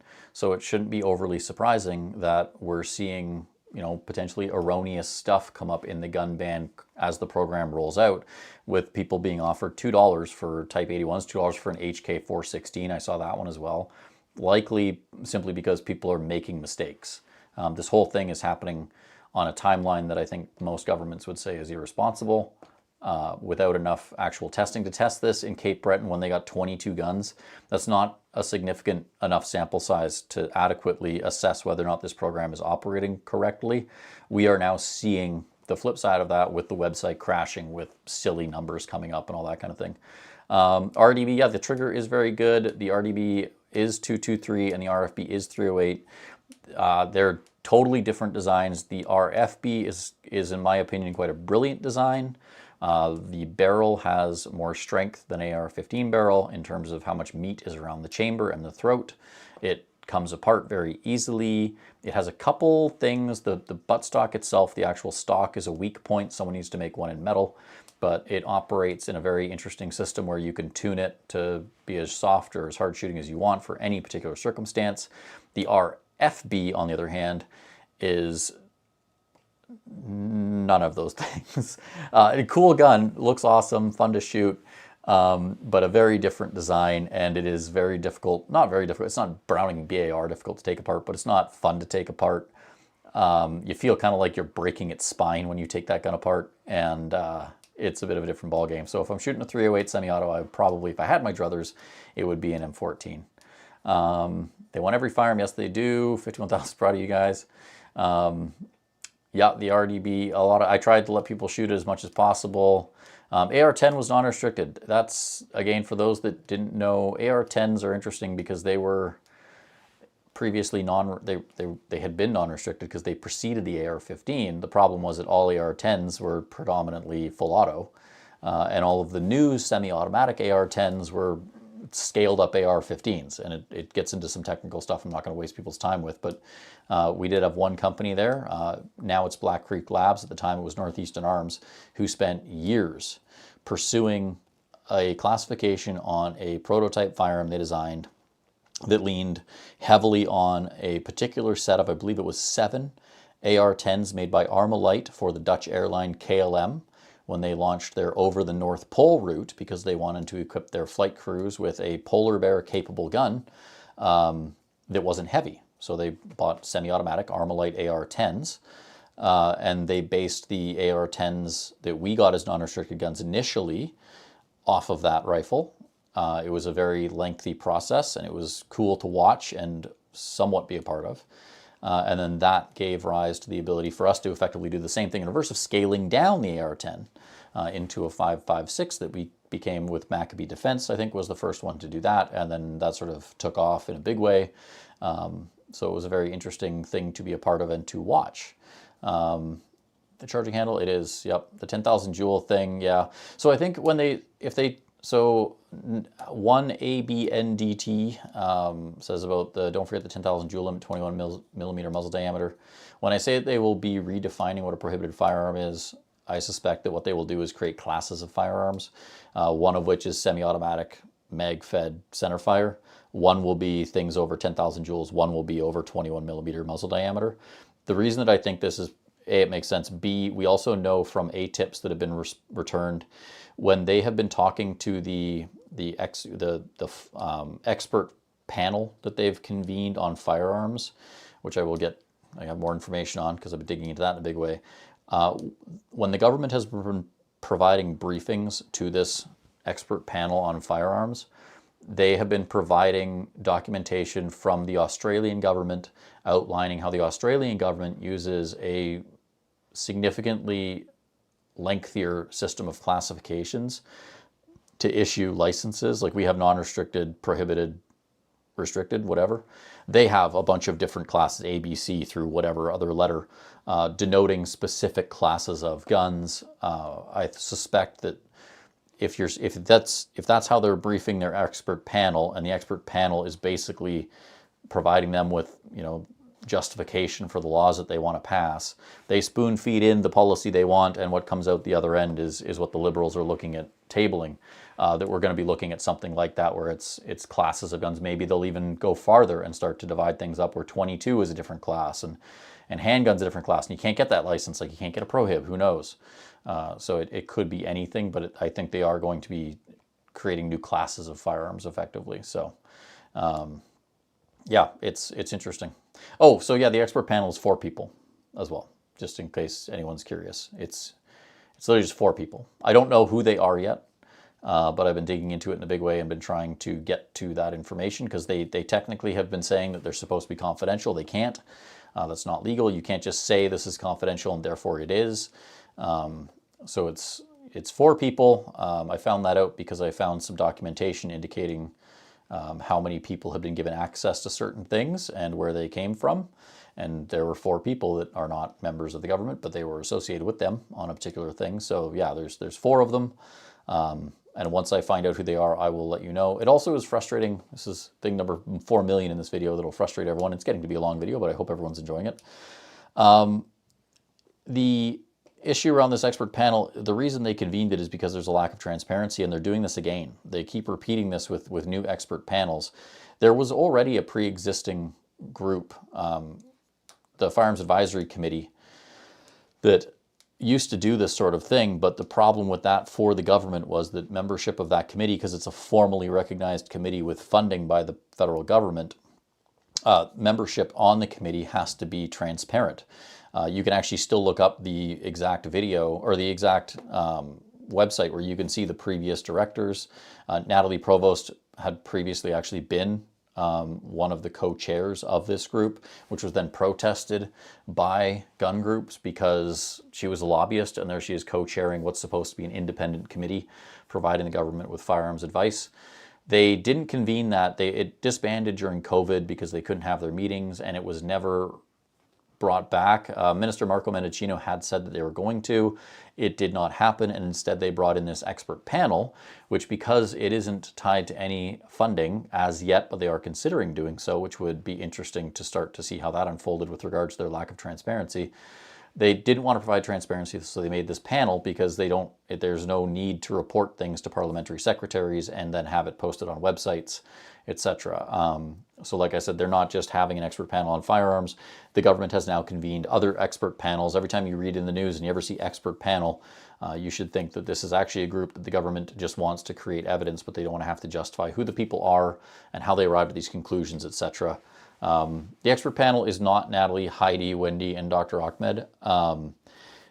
It can't be Nathalie. I will say that if any of you have noticed that some of the prominent anti-gun voices in the community have been quiet for a while, that would be an indicator that they might be on the panel, because one of the caveats of being a member of the panel is that basically you're supposed to stop talking about firearms. You can still talk about things. You can't talk about what goes on in the group, but generally speaking, a lot of the briefing material was kind of around not talking.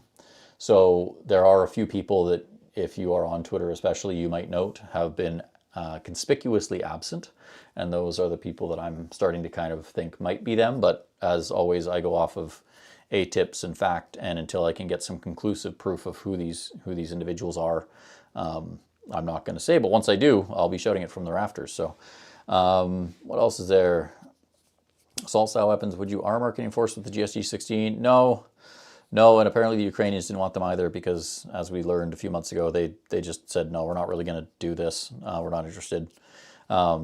Which, again, for those that were around, that was another silly thing, because the Ukrainians that, and I'm not going to get into the debate about Ukraine and Russia, but the Ukrainians were apparently told that they could have these guns, and then the DOD said you can only have the new ones because we can't guarantee that the used ones are going to work, which is pretty obvious. But apparently the list of guns that the government provided to the Ukrainians was like comprehensive, and the Ukrainians selected the individual ones they wanted, which was like, I think it was like javelins, RPGs, all the Colt Canada guns, which makes some sense.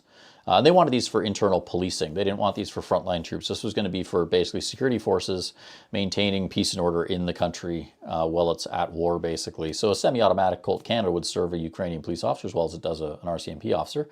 But there's very few new ones because they stopped making them for civilian use. There's not a lot of civilian RPGs and javelins. The only people that own those that are civilians have the licenses that allow them to sell them to countries. So they'd be fine. They're not getting seized in the first place. But the interesting one was SIG handguns.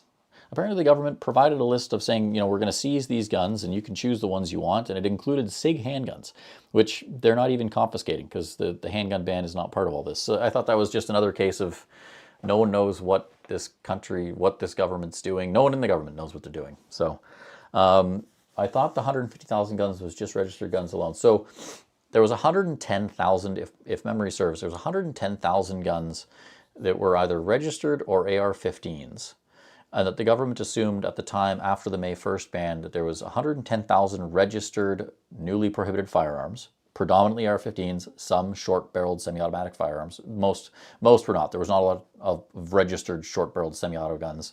Most were AR-15s, and that there were then 34,000 additional firearms that were previously non-restricted, now newly prohibited, bringing them to the 144,000. But again, that is the May 1st ban alone. They then banned a whole bunch of other guns, so that number would be going up. But also, too, that number has always been ridiculously low. For those that don't know, that number, the 144,000, was arrived at by the government looking at data from the 2012 long gun registry when it was canceled, which was supposed to include all of the guns in Canada, which it didn't, but whatever. And they just added 25%. They said this program was in existence for 14 years. It ended in 2012. It's now 2020. If we add 25% to all the totals, then that should give us a good rough estimate of how many guns we've actually banned. There are two problems with this that, again, speaking to the government's ignorance of these issues, they don't know what they don't know. They don't have anyone in the room that can tell them what they don't know. When they added 25%, they didn't account for two things. First off, when the long gun registry was canceled in 2012, the most optimistic estimates of compliance with the long gun registry was 50%. More likely it was closer to 35%, that only 35% of all the long guns in Canada were ever registered, between 35 and 50%, meaning that if in 2012 when it was canceled, they've had 34,000 non-restricted guns that were newly prohibited. In reality, it was closer to 68,000 or even 100,000.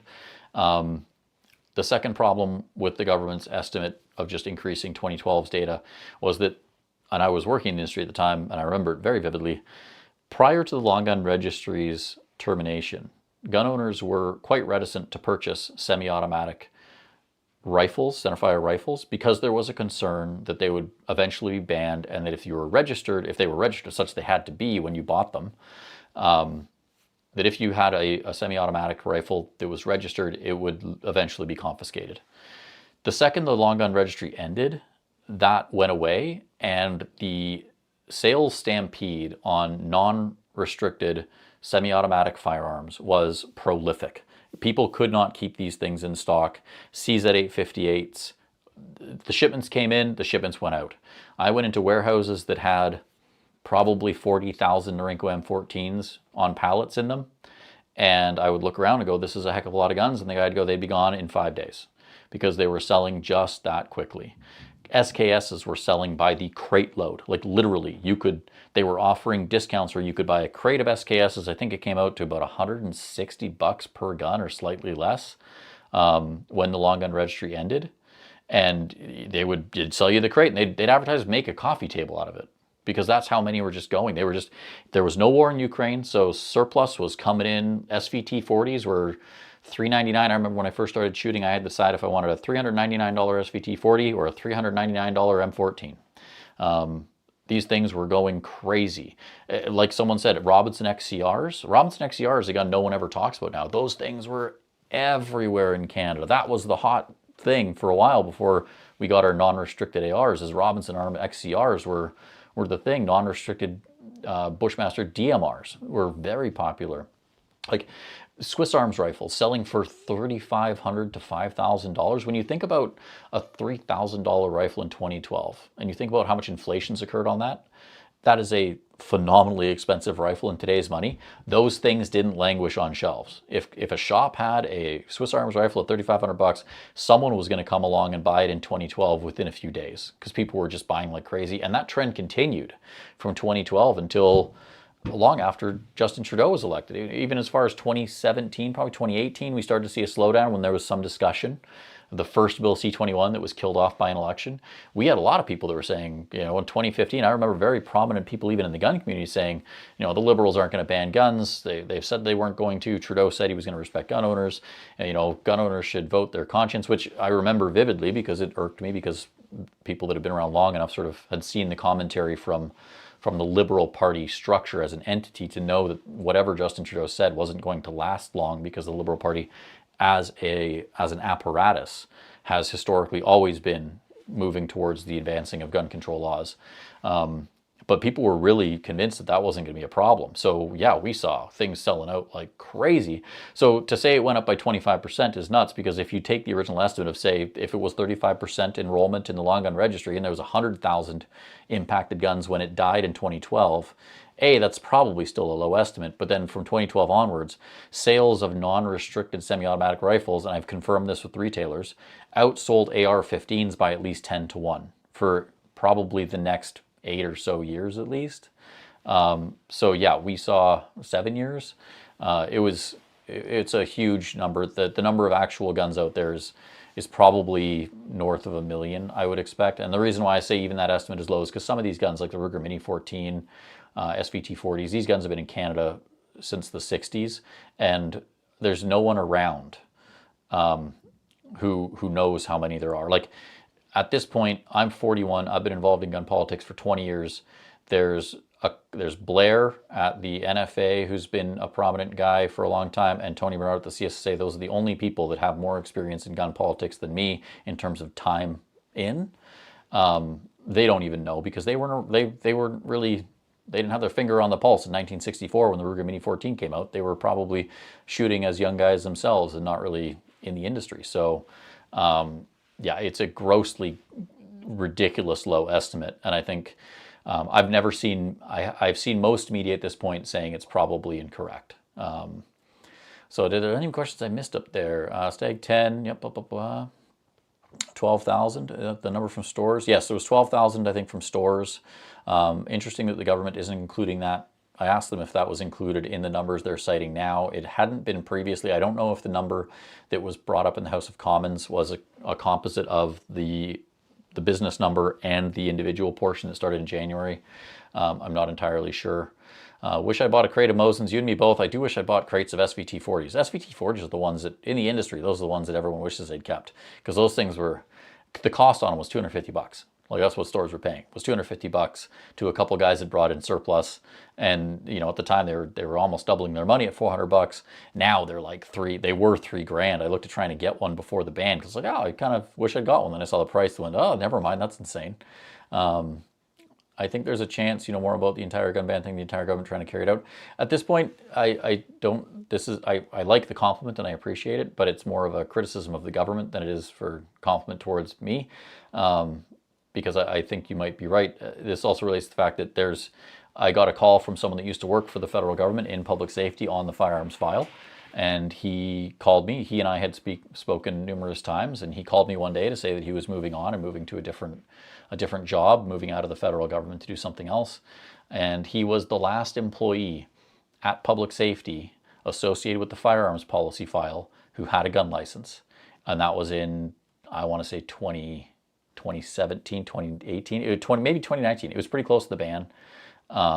But he was the last guy to have a gun license. And in previous conversations, he'd mentioned that the lack of other staff who had a gun license was really coming out and being pretty recognizable in the lack of knowledge that people who are working as policy analysts or something else were showing and demonstrating in government, which is crazy. Can you confirm, you could use a rifle to hunt if it was non-restricted, semi-auto, and limited 5 rounds? Yeah, you could. You could totally, like, you could take lots of guys shot with hunting with M14s. That was a very common thing. Lots of people hunt with SKSs. Lots of people hunt with Tavors. You're really just dictated primarily by your provincial hunting regulations. Some provinces don't allow you to hunt deer, for example, with 223. But yeah, you could.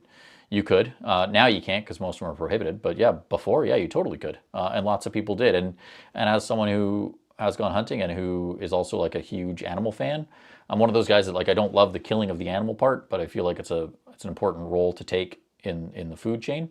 The ability to have a rapid follow-up shot is crucial. Like, I can say, will it impact my desire to go hunting in the future that I can't use a semi-automatic rifle? To a degree, is it going to make me not? Probably not, but it does change how I feel about it.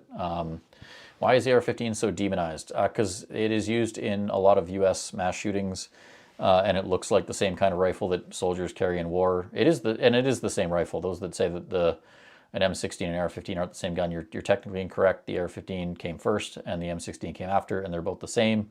There's some slight machining differences and obviously feature differences, but they're the same gun. And it gets demonized because it looks like a full auto rifle that you see guys walking through Fallujah with. So people go, well, why do they have those? In the same way that when the Hummer first came out, I worked in automotive journalism back then, and people would say, why does anyone need a vehicle like that? And actually, like Arnold Schwarzenegger, he's the one who actually made them legal. Hummers, Humvees as road vehicles, because he wanted one, and there was a lot of pushback of why anyone would need that. There's always this attitude of why does someone else need something is a common trope amongst democratic societies. I don't understand where it's coming from. I don't get it. It should be why can't you have it would be a better argument. Seeing Garands go for $3K, yeah, that's sad. Those used to be, I mean, they were never cheap, but they were $1,000 back in the day. If a falling block is on the ban list, it shows nothing is safe after grab number 1 will be grab number 2. Yeah, I don't know. At this point, to be honest, the only thing I'll say about that is I don't know what's left to ban. I mean, there's not a lot. I mean, I don't think they're going to ban bolt-action rifles. I don't think they're going to ban lever guns and pump-action shotguns, and even semi-automatic shotguns pose a problem because they're so heavily used by duck hunters. And in a lot of places in this country, I got to imagine that's political suicide. I mean, you know, the SKS seems to be where the line is drawn with regards to policy meeting pushback. We saw that when Bill C-21 was first, when they were trying to amend it and include that in their ban list, and they got pushback from Indigenous groups. So I think that was I think that's where the line is. So I don't know. I would caution people to say whatever's out there now is probably legal with some asterisks that you might want to buy sooner rather than later, like the Henry Homesteader and stuff like that. Browning BAR detachable box magazine is another one.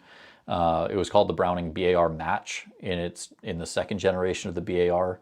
It's now known as the Browning BAR DBM. That one is still available, hard to come by. There's the ACT-Dash in 223. That is another rifle that I would probably get sooner rather than later if you're interested.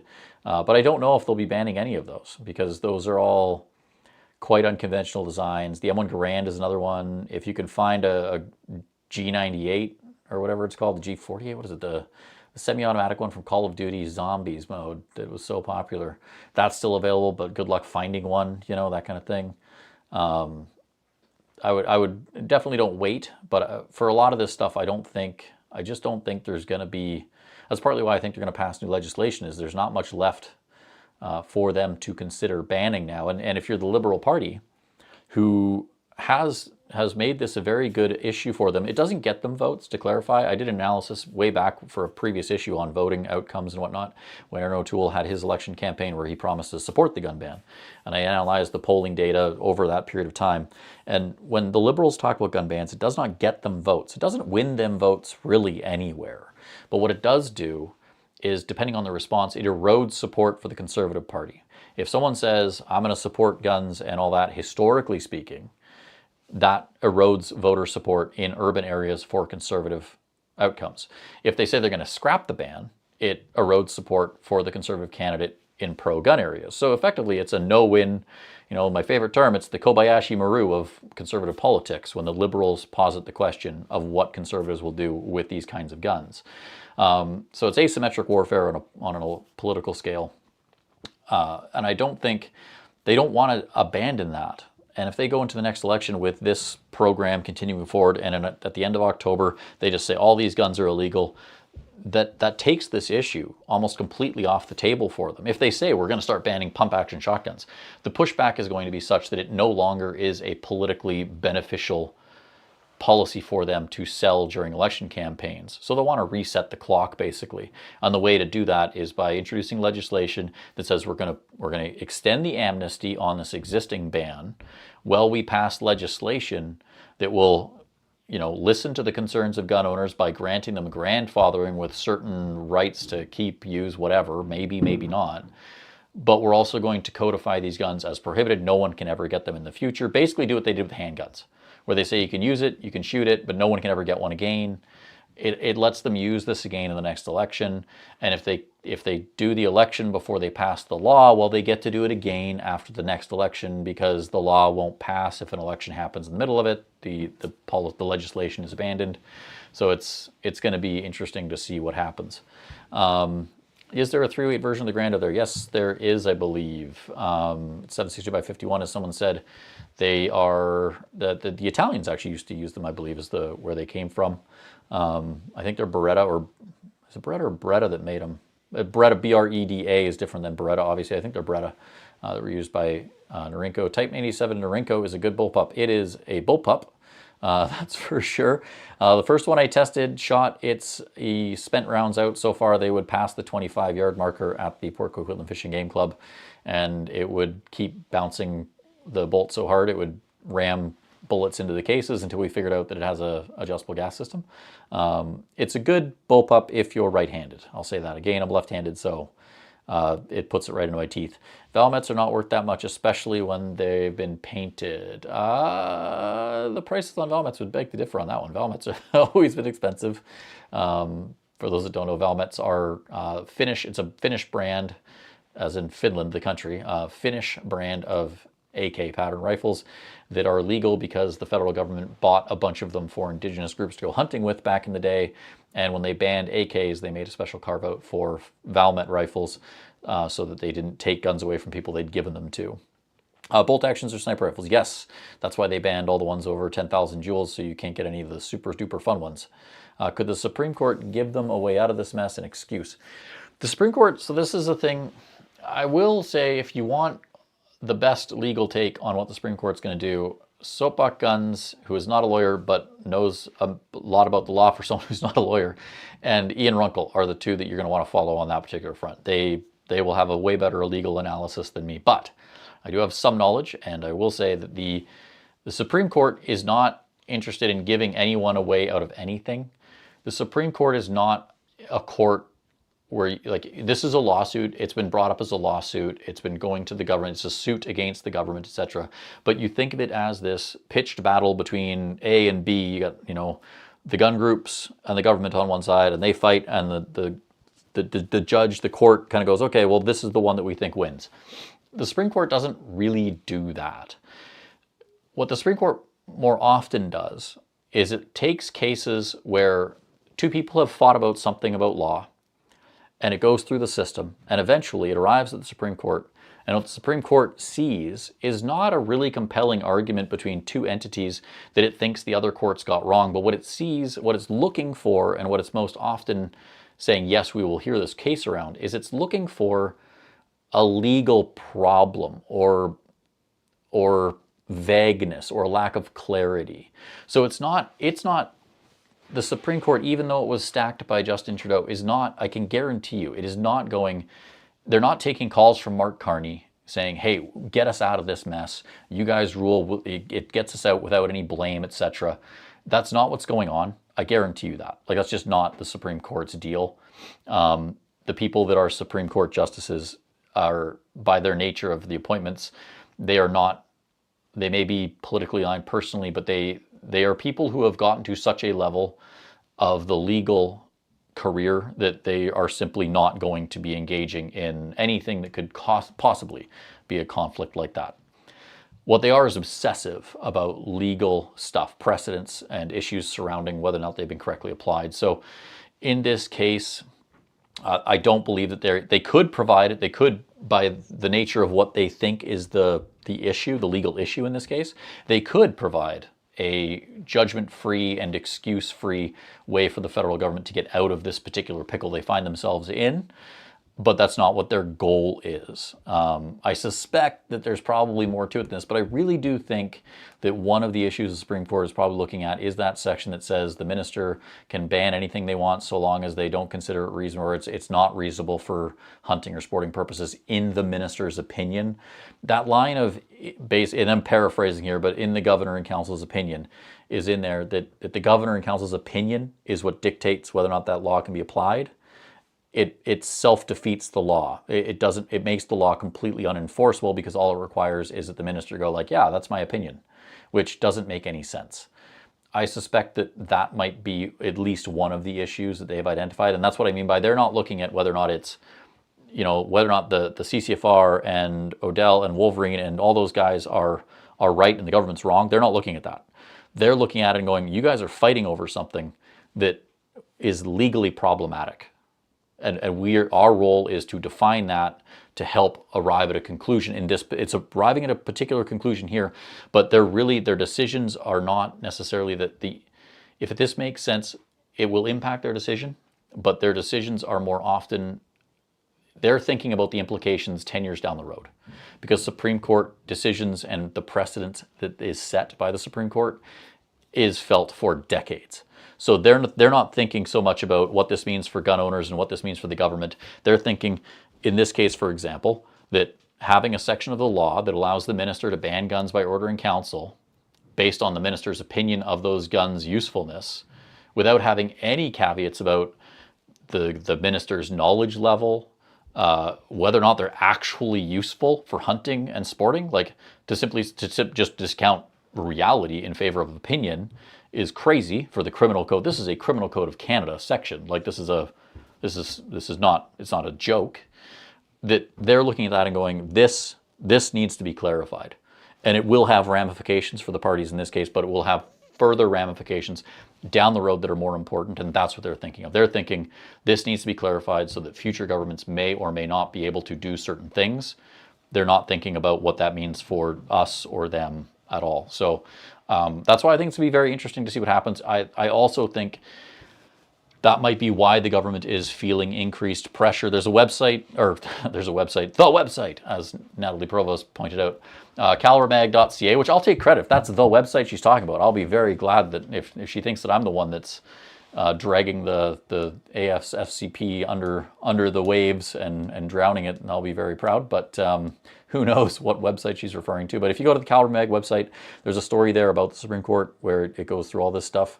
I'm very interested to see if the government caves to the pressure and how they respond. If they do legislate to nullify the court case, all that kind of thing, I think would be very interesting. Your high view of the Supreme Court is rather naive. It's really not. I appreciate the criticism, but the Supreme Court decisions are 50-50, historically speaking, and that bears out in recent years as well. It's 50% for the appellant, it's 50% for the respondent, so they come down on either side. It's a coin toss. Actually, in some of the most recent years, I think it was 2023, they found in favor of the appellant in the majority of cases. So they were sort of more on the side of people bringing cases than the respondent, the defendant in this case. So I think it's very, very interesting. It's harder to say someone died of tobacco than a firearm because they usually get cancer or other diseases. Yes, that's true. It is true that tobacco, yes, it is easier. It's harder to blame them, but it also makes it, I don't know, tobacco's a different thing. I like my cigars. I almost recorded a video about cigars yesterday. The fact that they took the case is a slim shard of hope that they thought it had some merit to examine this. That's the thing. I don't think it's a slim shard. I think it's invariable evidence that they absolutely think it has some merit. There is something about the debate in that case that the Supreme Court thought deserved examination. And that's huge. Like, that's why I think this is good. If someone was to ask me, I'm concerned about this because it could set a bad precedent just as easily it could set a good one, and that it also may put pressure on the government to fast track legislation is a concern I have. But I think it's invariably good news because for two courts to have said, no, we're siding with the government, but then the Supreme Court to say, no, there's something here that we need to look at. I want to know what they want to look at. I'm naturally curious about it, but I also think there's something out there that's very interesting that we're going to learn about, and I think it's very interesting. I also would say, for those of you that think this is all, the Supreme Court stacked, et cetera, like I said, I've been in gun politics for 20 years and covering it professionally for 14 full-time. In my entire lifetime of shooting and being involved in this stuff, from Harper's minority to his majority to Trudeau 1, 2, 3, 4, I think, and now Carney, I've never seen there's been one case about firearms that went to the Supreme Court. It had no potential ramifications for firearms as a larger issue. This is the first time in my life that a very important case about firearms and the ability to own them, procure them, buy, sell, use them, has gone to the Supreme Court. And I think no matter your opinion of the Supreme Court on all that, you should be paying attention, because this is, in a truest sense of the word, a historic moment in time for gun owners that we should recognize. Regardless of your opinion of the Supreme Court, even as someone who is worried about the potential outcome, I am very appreciative of the fact that we are looking at something that's never happened in my life, and I'm going to be following this extremely closely because of that, if nothing else. So yeah, Caliber Mag is awesome. Thank you. Is the lever action the new rapid fire short barrel platform? Probably. I find pump action is actually a little bit faster personally, but that's just me. I think it's easier to stay on target with a pump. With the other, you're moving your fire control hand. It's a bit different, but those cowboy action guys show you that if you practice enough, you can definitely do it. Lots of tactical looking levers on the market now. Yes, unfortunately there are. As a purist, I cannot stand those things. But hey, whatever floats your boat. I'm not gonna, if anyone wants one of those, they're all for it. Oh, that was my son upstairs banging on the floor. How many people die from tobacco a year? It doesn't matter. Tobacco is something else. Although, funnily enough, the Coalition for Gun Control lobbyists started as the Coalition for Tobacco Control. And actually, when she retired from her job as the Coalition for Tobacco Control lobbyist, she received a severance from the Quebec government, the Ministry of Health in Quebec, believe it or not, which is odd when you consider that a lobbyist working for a not-for-profit entity lobbying the Ministry of Health, predominantly in Quebec, was receiving a severance package from the government of the Ministry of Health in Quebec. That was a story that never broke the language barrier, unfortunately, but if you go searching for it, you can find it, because it is actually true, believe it or not, and she is still involved in gun control lobbying. But that is how you get these very complicated morasses of lobbying intermixing with government, to the point where one of them is an MP now. So yeah. Rod Gotak, CCFR stated 50% chance we win. Yes, that is the statistical analysis these days, which I think is true. I'm going through some old ones here. Opinion is almost as good a term as variant. I'd say it's actually more wishy-washy. So I think that's why I think the Supreme Court's got to look at that and go, this is insane. That one person's opinion, who's also the person who writes the actual OIC, would be the one to do it. Have you seen the new 8500 Tactical? I'm going to go look at grabbing one for myself soon. I have not, actually. Like I said, I've been super busy. We put the last issue to print recently. I've got a copy around here somewhere. For those that haven't seen it, oh, where did it? I buried it under a bunch of stuff on my desk. Oh, there we go. So that's that. If you haven't seen it, that's this one. Your gun shop should have some. We are shipping slightly less to gun shops because we are selling more subscriptions. So if a gun shop has been receiving copies of this for like 14 years and has never bought an ad, they're just going to get a few less copies, and we're going to send those copies to people that pay us for the magazine, because we need to keep the lights on. So your gun shop might have one. If your gun shop is an advertiser, they're more likely to have one. So you should say thank you to them if you want to get it for free, because that's likely how it's going to be going throughout the rest of the year.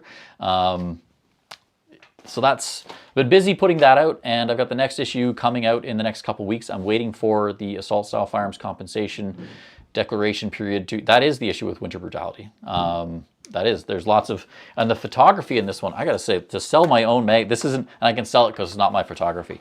Some of the photos that were taken, the photography is phenomenal in this. Like, the story is great.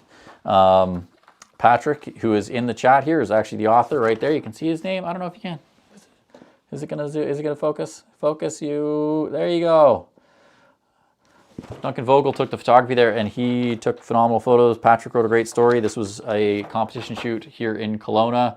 Macho Man Randy Savage, but the Canadian version showed up with his pit vipers. Those pit vipers? They are pit vipers. Oh, maybe. They might be Temu pit vipers. In any case, so yes, that is the last issue. The current issue is going to be coming out shortly after, well, depending on Canada Post, because it took a month to deliver the last one. It's going to print shortly after the declaration window closes, because we want to see if there's any news that comes out after that. There might be. So we want to get a story in there, obviously. So we're kind of shortly delaying it a little bit. More like SKS brutality. Yes, it was. There was also the Sterling Arms R9, which was new at the time. Coincidentally, that brutality happened, I believe, the day after the ban on AR-180s.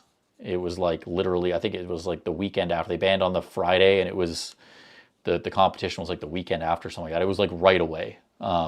And I went up there, and I will say I was expecting to see a lot more long faces, but it was there was no soapbox guns, no italics working there. But I am streaming this through OBS, so I don't know if that's a thing. Yeah, it was. I thought I'd see long faces. Everyone was super engaged, having tons of fun. And I think if you've not been to a competition shoot, even something in the action shooting sports that would have previously involved guns that we can no longer own, don't think that just because we can't shoot those that the enthusiasm's not there. You owe it to yourself to go, because to be honest, even if you don't compete, just going there, the enthusiasm's infectious, and you will see that no matter what, there are still people that really love competition shooting. Doesn't matter what we have to do. I got into shooting. I'm a competitive skeet shooter. Not skeet, trap, and international trap, specifically bunker trap, and sporting clays are my two competition things. I still love it, and they haven't banned that stuff, but this is a good chance. I do think this stuff will be overturned eventually. So I'm just viewing this as a good window to go back to the things that I haven't done for a while, like clay shooting, and kind of, or maybe new things. Like I'm going to get into 22 precision this year. I've never done that. But why not, until IPSC and other stuff starts back up, I'll just do the other things, and then I'll go back to the other things. I mean, IPSC is still going, but 3-gun. So yeah. The CCFR case has public interest merit, or the SCOC. Yes, it does have that. It is of national interest. But I do think there's some interesting things. Why is the government so concerned on banning legal gun ownership over fixing the current inflation in Canada? I think honestly, because this is one of those things where public safety hired a ton of people, and the machine got really big, and it just became a self-perpetuating cycle. When you hire 150 people to create a program, and it becomes, because public safety is not a huge department, there were more people working on the firearms ban within the community safety portion of public safety than there were doing anything else. So you end up with more people that can overpower an internal bureaucracy that leads to, if there's ever a criticism of, hey, maybe this is silly and we should focus on something else, you have 150 people who turn around and go, nope, this is our jobs, we're definitely doing this. And then you add that to the veneer of political convenience that it provides to the overall minister in charge of everything. And yeah, it ends up being a giant monster that can't stop, basically. We saw that with the long gun registry. It was a giant monster that couldn't be stopped until the Auditor General delivered a report that got a ton of people super pissed off that it was costing $2 billion, and then all of a sudden all the politicians abandoned it and it was dead. That's why I've been focusing on the money aspect of all this, is that the long gun registry only died because it cost a ton of money and everyone got really frustrated. That's the only way that this stuff wins. You don't win this stuff on making people convinced that they should be able to have guns or anything else. No one really cares on the overall voting table. But you win it at the ballot, or you win it in the bank book and then the ballot box. And with the current economic situation, people are really going to start asking questions. Why are they doing all these massive cuts? I mean, I've seen that they're cutting Canada Post by 98%, 99%. I'm not even sure what's left after that. They're cutting healthcare, they're cutting foreign aid, they're cutting all this other stuff that a lot of people who support gun bans are also supportive of. Like, there's a ton of people who think that foreign aid programs are a great thing. There's the Venn diagram of people who support massive foreign aid spending and love gun bans is basically a circle. But when you tell them that you can have one or the other, it forces them to suddenly consider that the public purse is not limitless. So I think it's a thing. 8,500, can the government criminalize a large percent of the population retroactively based on property ownership legally required? They can. It's not something that they want to do per se, and that's another reason why I think the amnesty will be extended. They did this when the long gun registry was around too. They said, we're not going to extend the amnesty, we're not going to do it. Then they would, because they just don't. Eventually it lands at the Justice Department, and there's a ton of lawyers that work there that have to then call up the provincial crowns and the provincial attorneys generals and go, what do you guys think? And they all go, this is silly, our courts are we're already giving, court cases getting thrown out because the court cases aren't being heard quickly enough. We can't add this to our docket, quite literally. Like, docket is a term like that. It's supposed to be that. They just won't. So I think it'll be, yeah.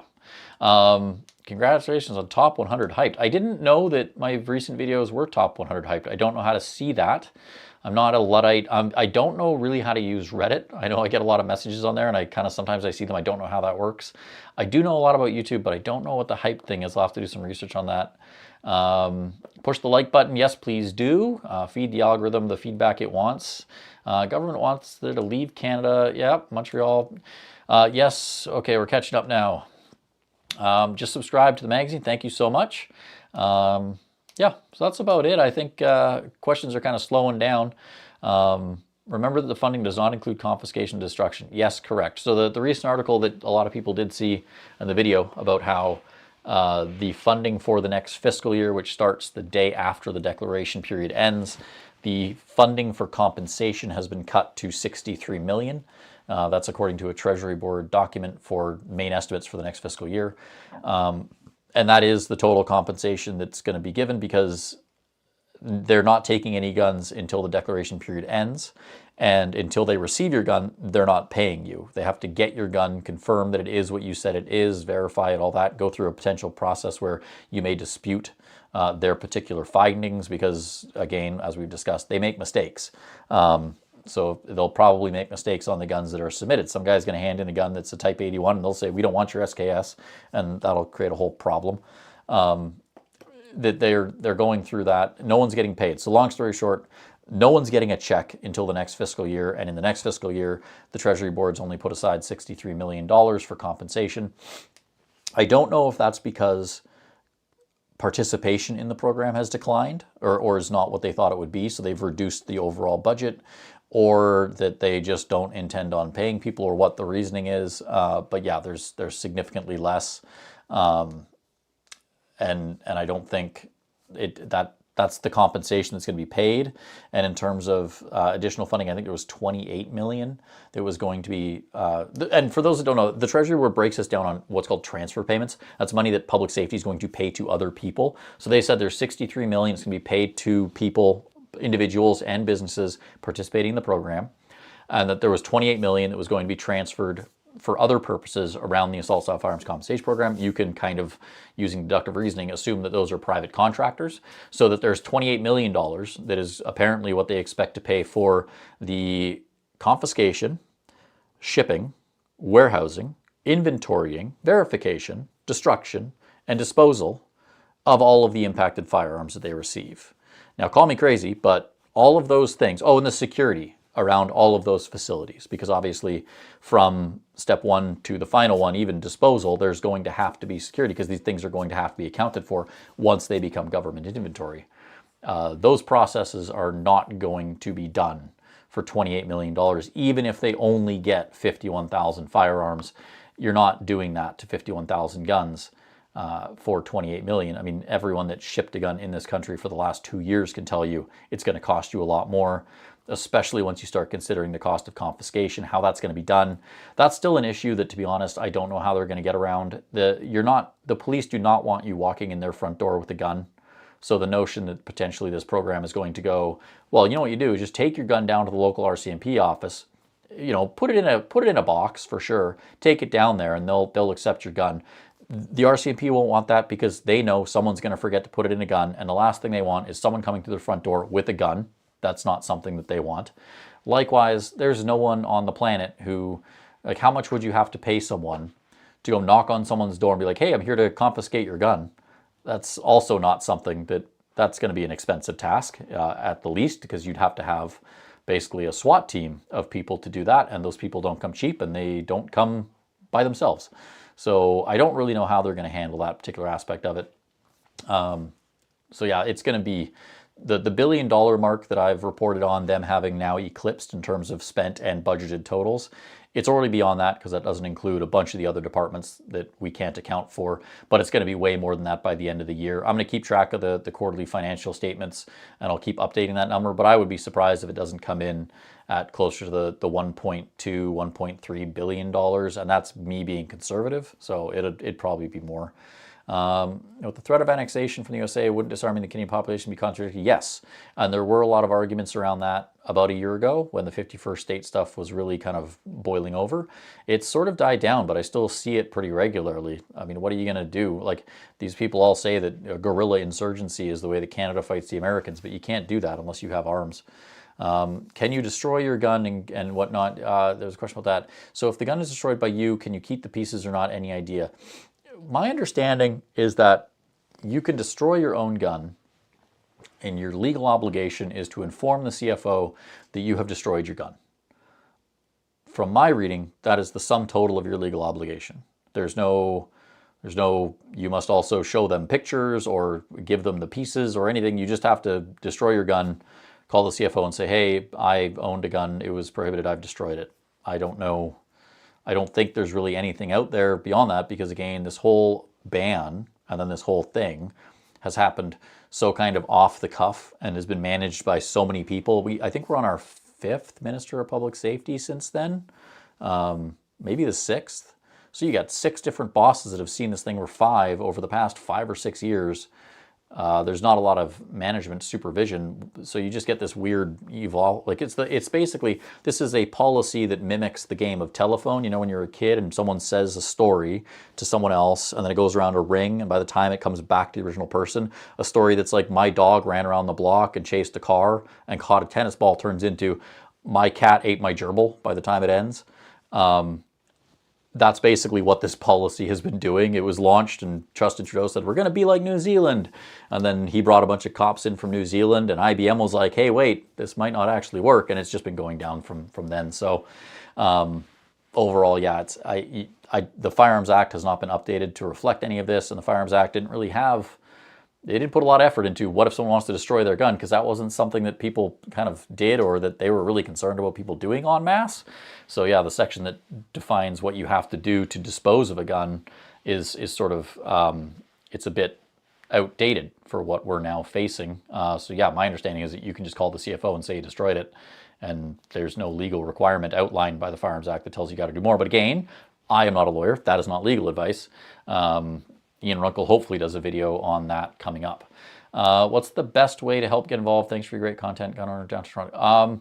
So 1ABMT is not wrong. Join a firearms group, CCFR, CSSA, NFA.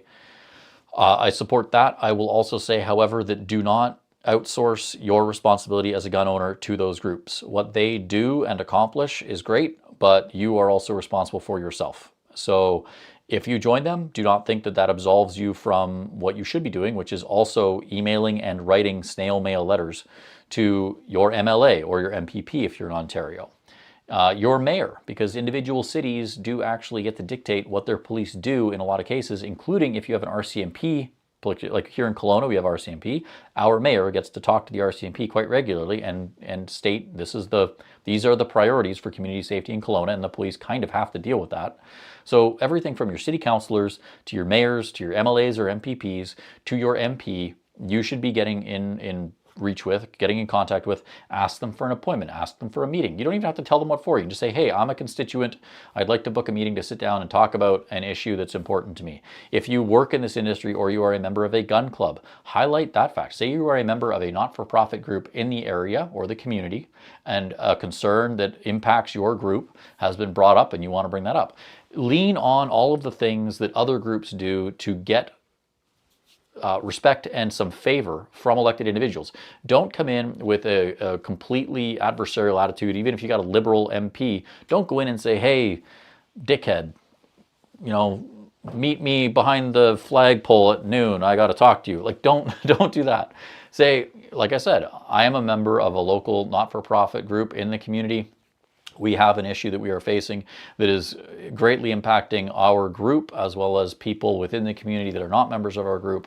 I'd love to sit down and chat with you. And then once you got the appointment, walk in and say, hey, they're coming into it. They have this, they're viewing you as a member of a community group. They have no idea what. And then when you sit down and say, hey, look, I'm a member of a gun club and our gun club is suffering because of these laws. We have less events, we have less members, we're having less funding. This is a facility that is very hard to replace in the community, et cetera, et cetera.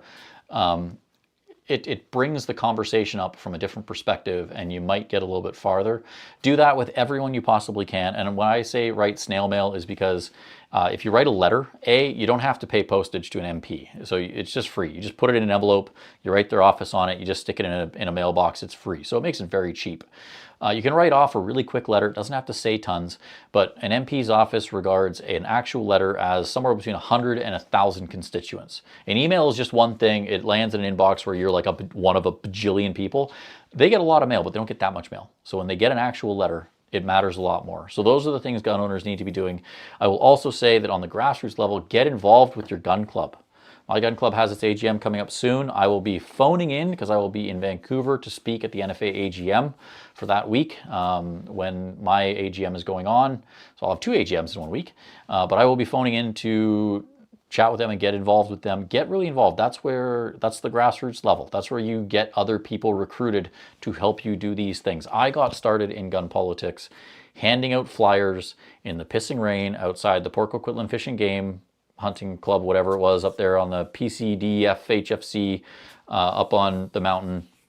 I made little flyers when we were trying to get rid of the long gun registry. When Harper had his minority, I made little 4 per page, and I cut them up and I handed them out. And a bunch of gun owners told me I was stupid and the long gun registry was good, but some people were like, hey, thanks for doing this. And some of them helped me out as we kept going. So get involved on that level. If you ask your gun club board, hey, you guys should go do something about this, that's not going to help. Tell them, I've done this for you already. There's a PDF attached. Can you forward this to the membership? There's a letter attached. Can you forward it to the membership? Tell them to, if they're so inclined, to print it off and mail it to your MP. Turn your 1 letter into 3,000 letters if you got a big gun club. A few hundred letters if you're in a small community even still matters. So get involved on your local gun club level. Get involved in a larger organization to help them out. But don't think that getting involved with a large organization is they're going to do it for you, that you can just give up and let them do it. Don't do that.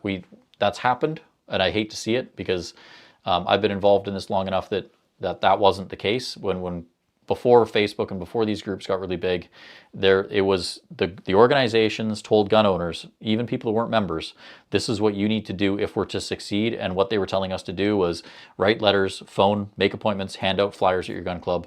And that worked because grassroots level support is really tough to counter, and it represents a huge amount of power.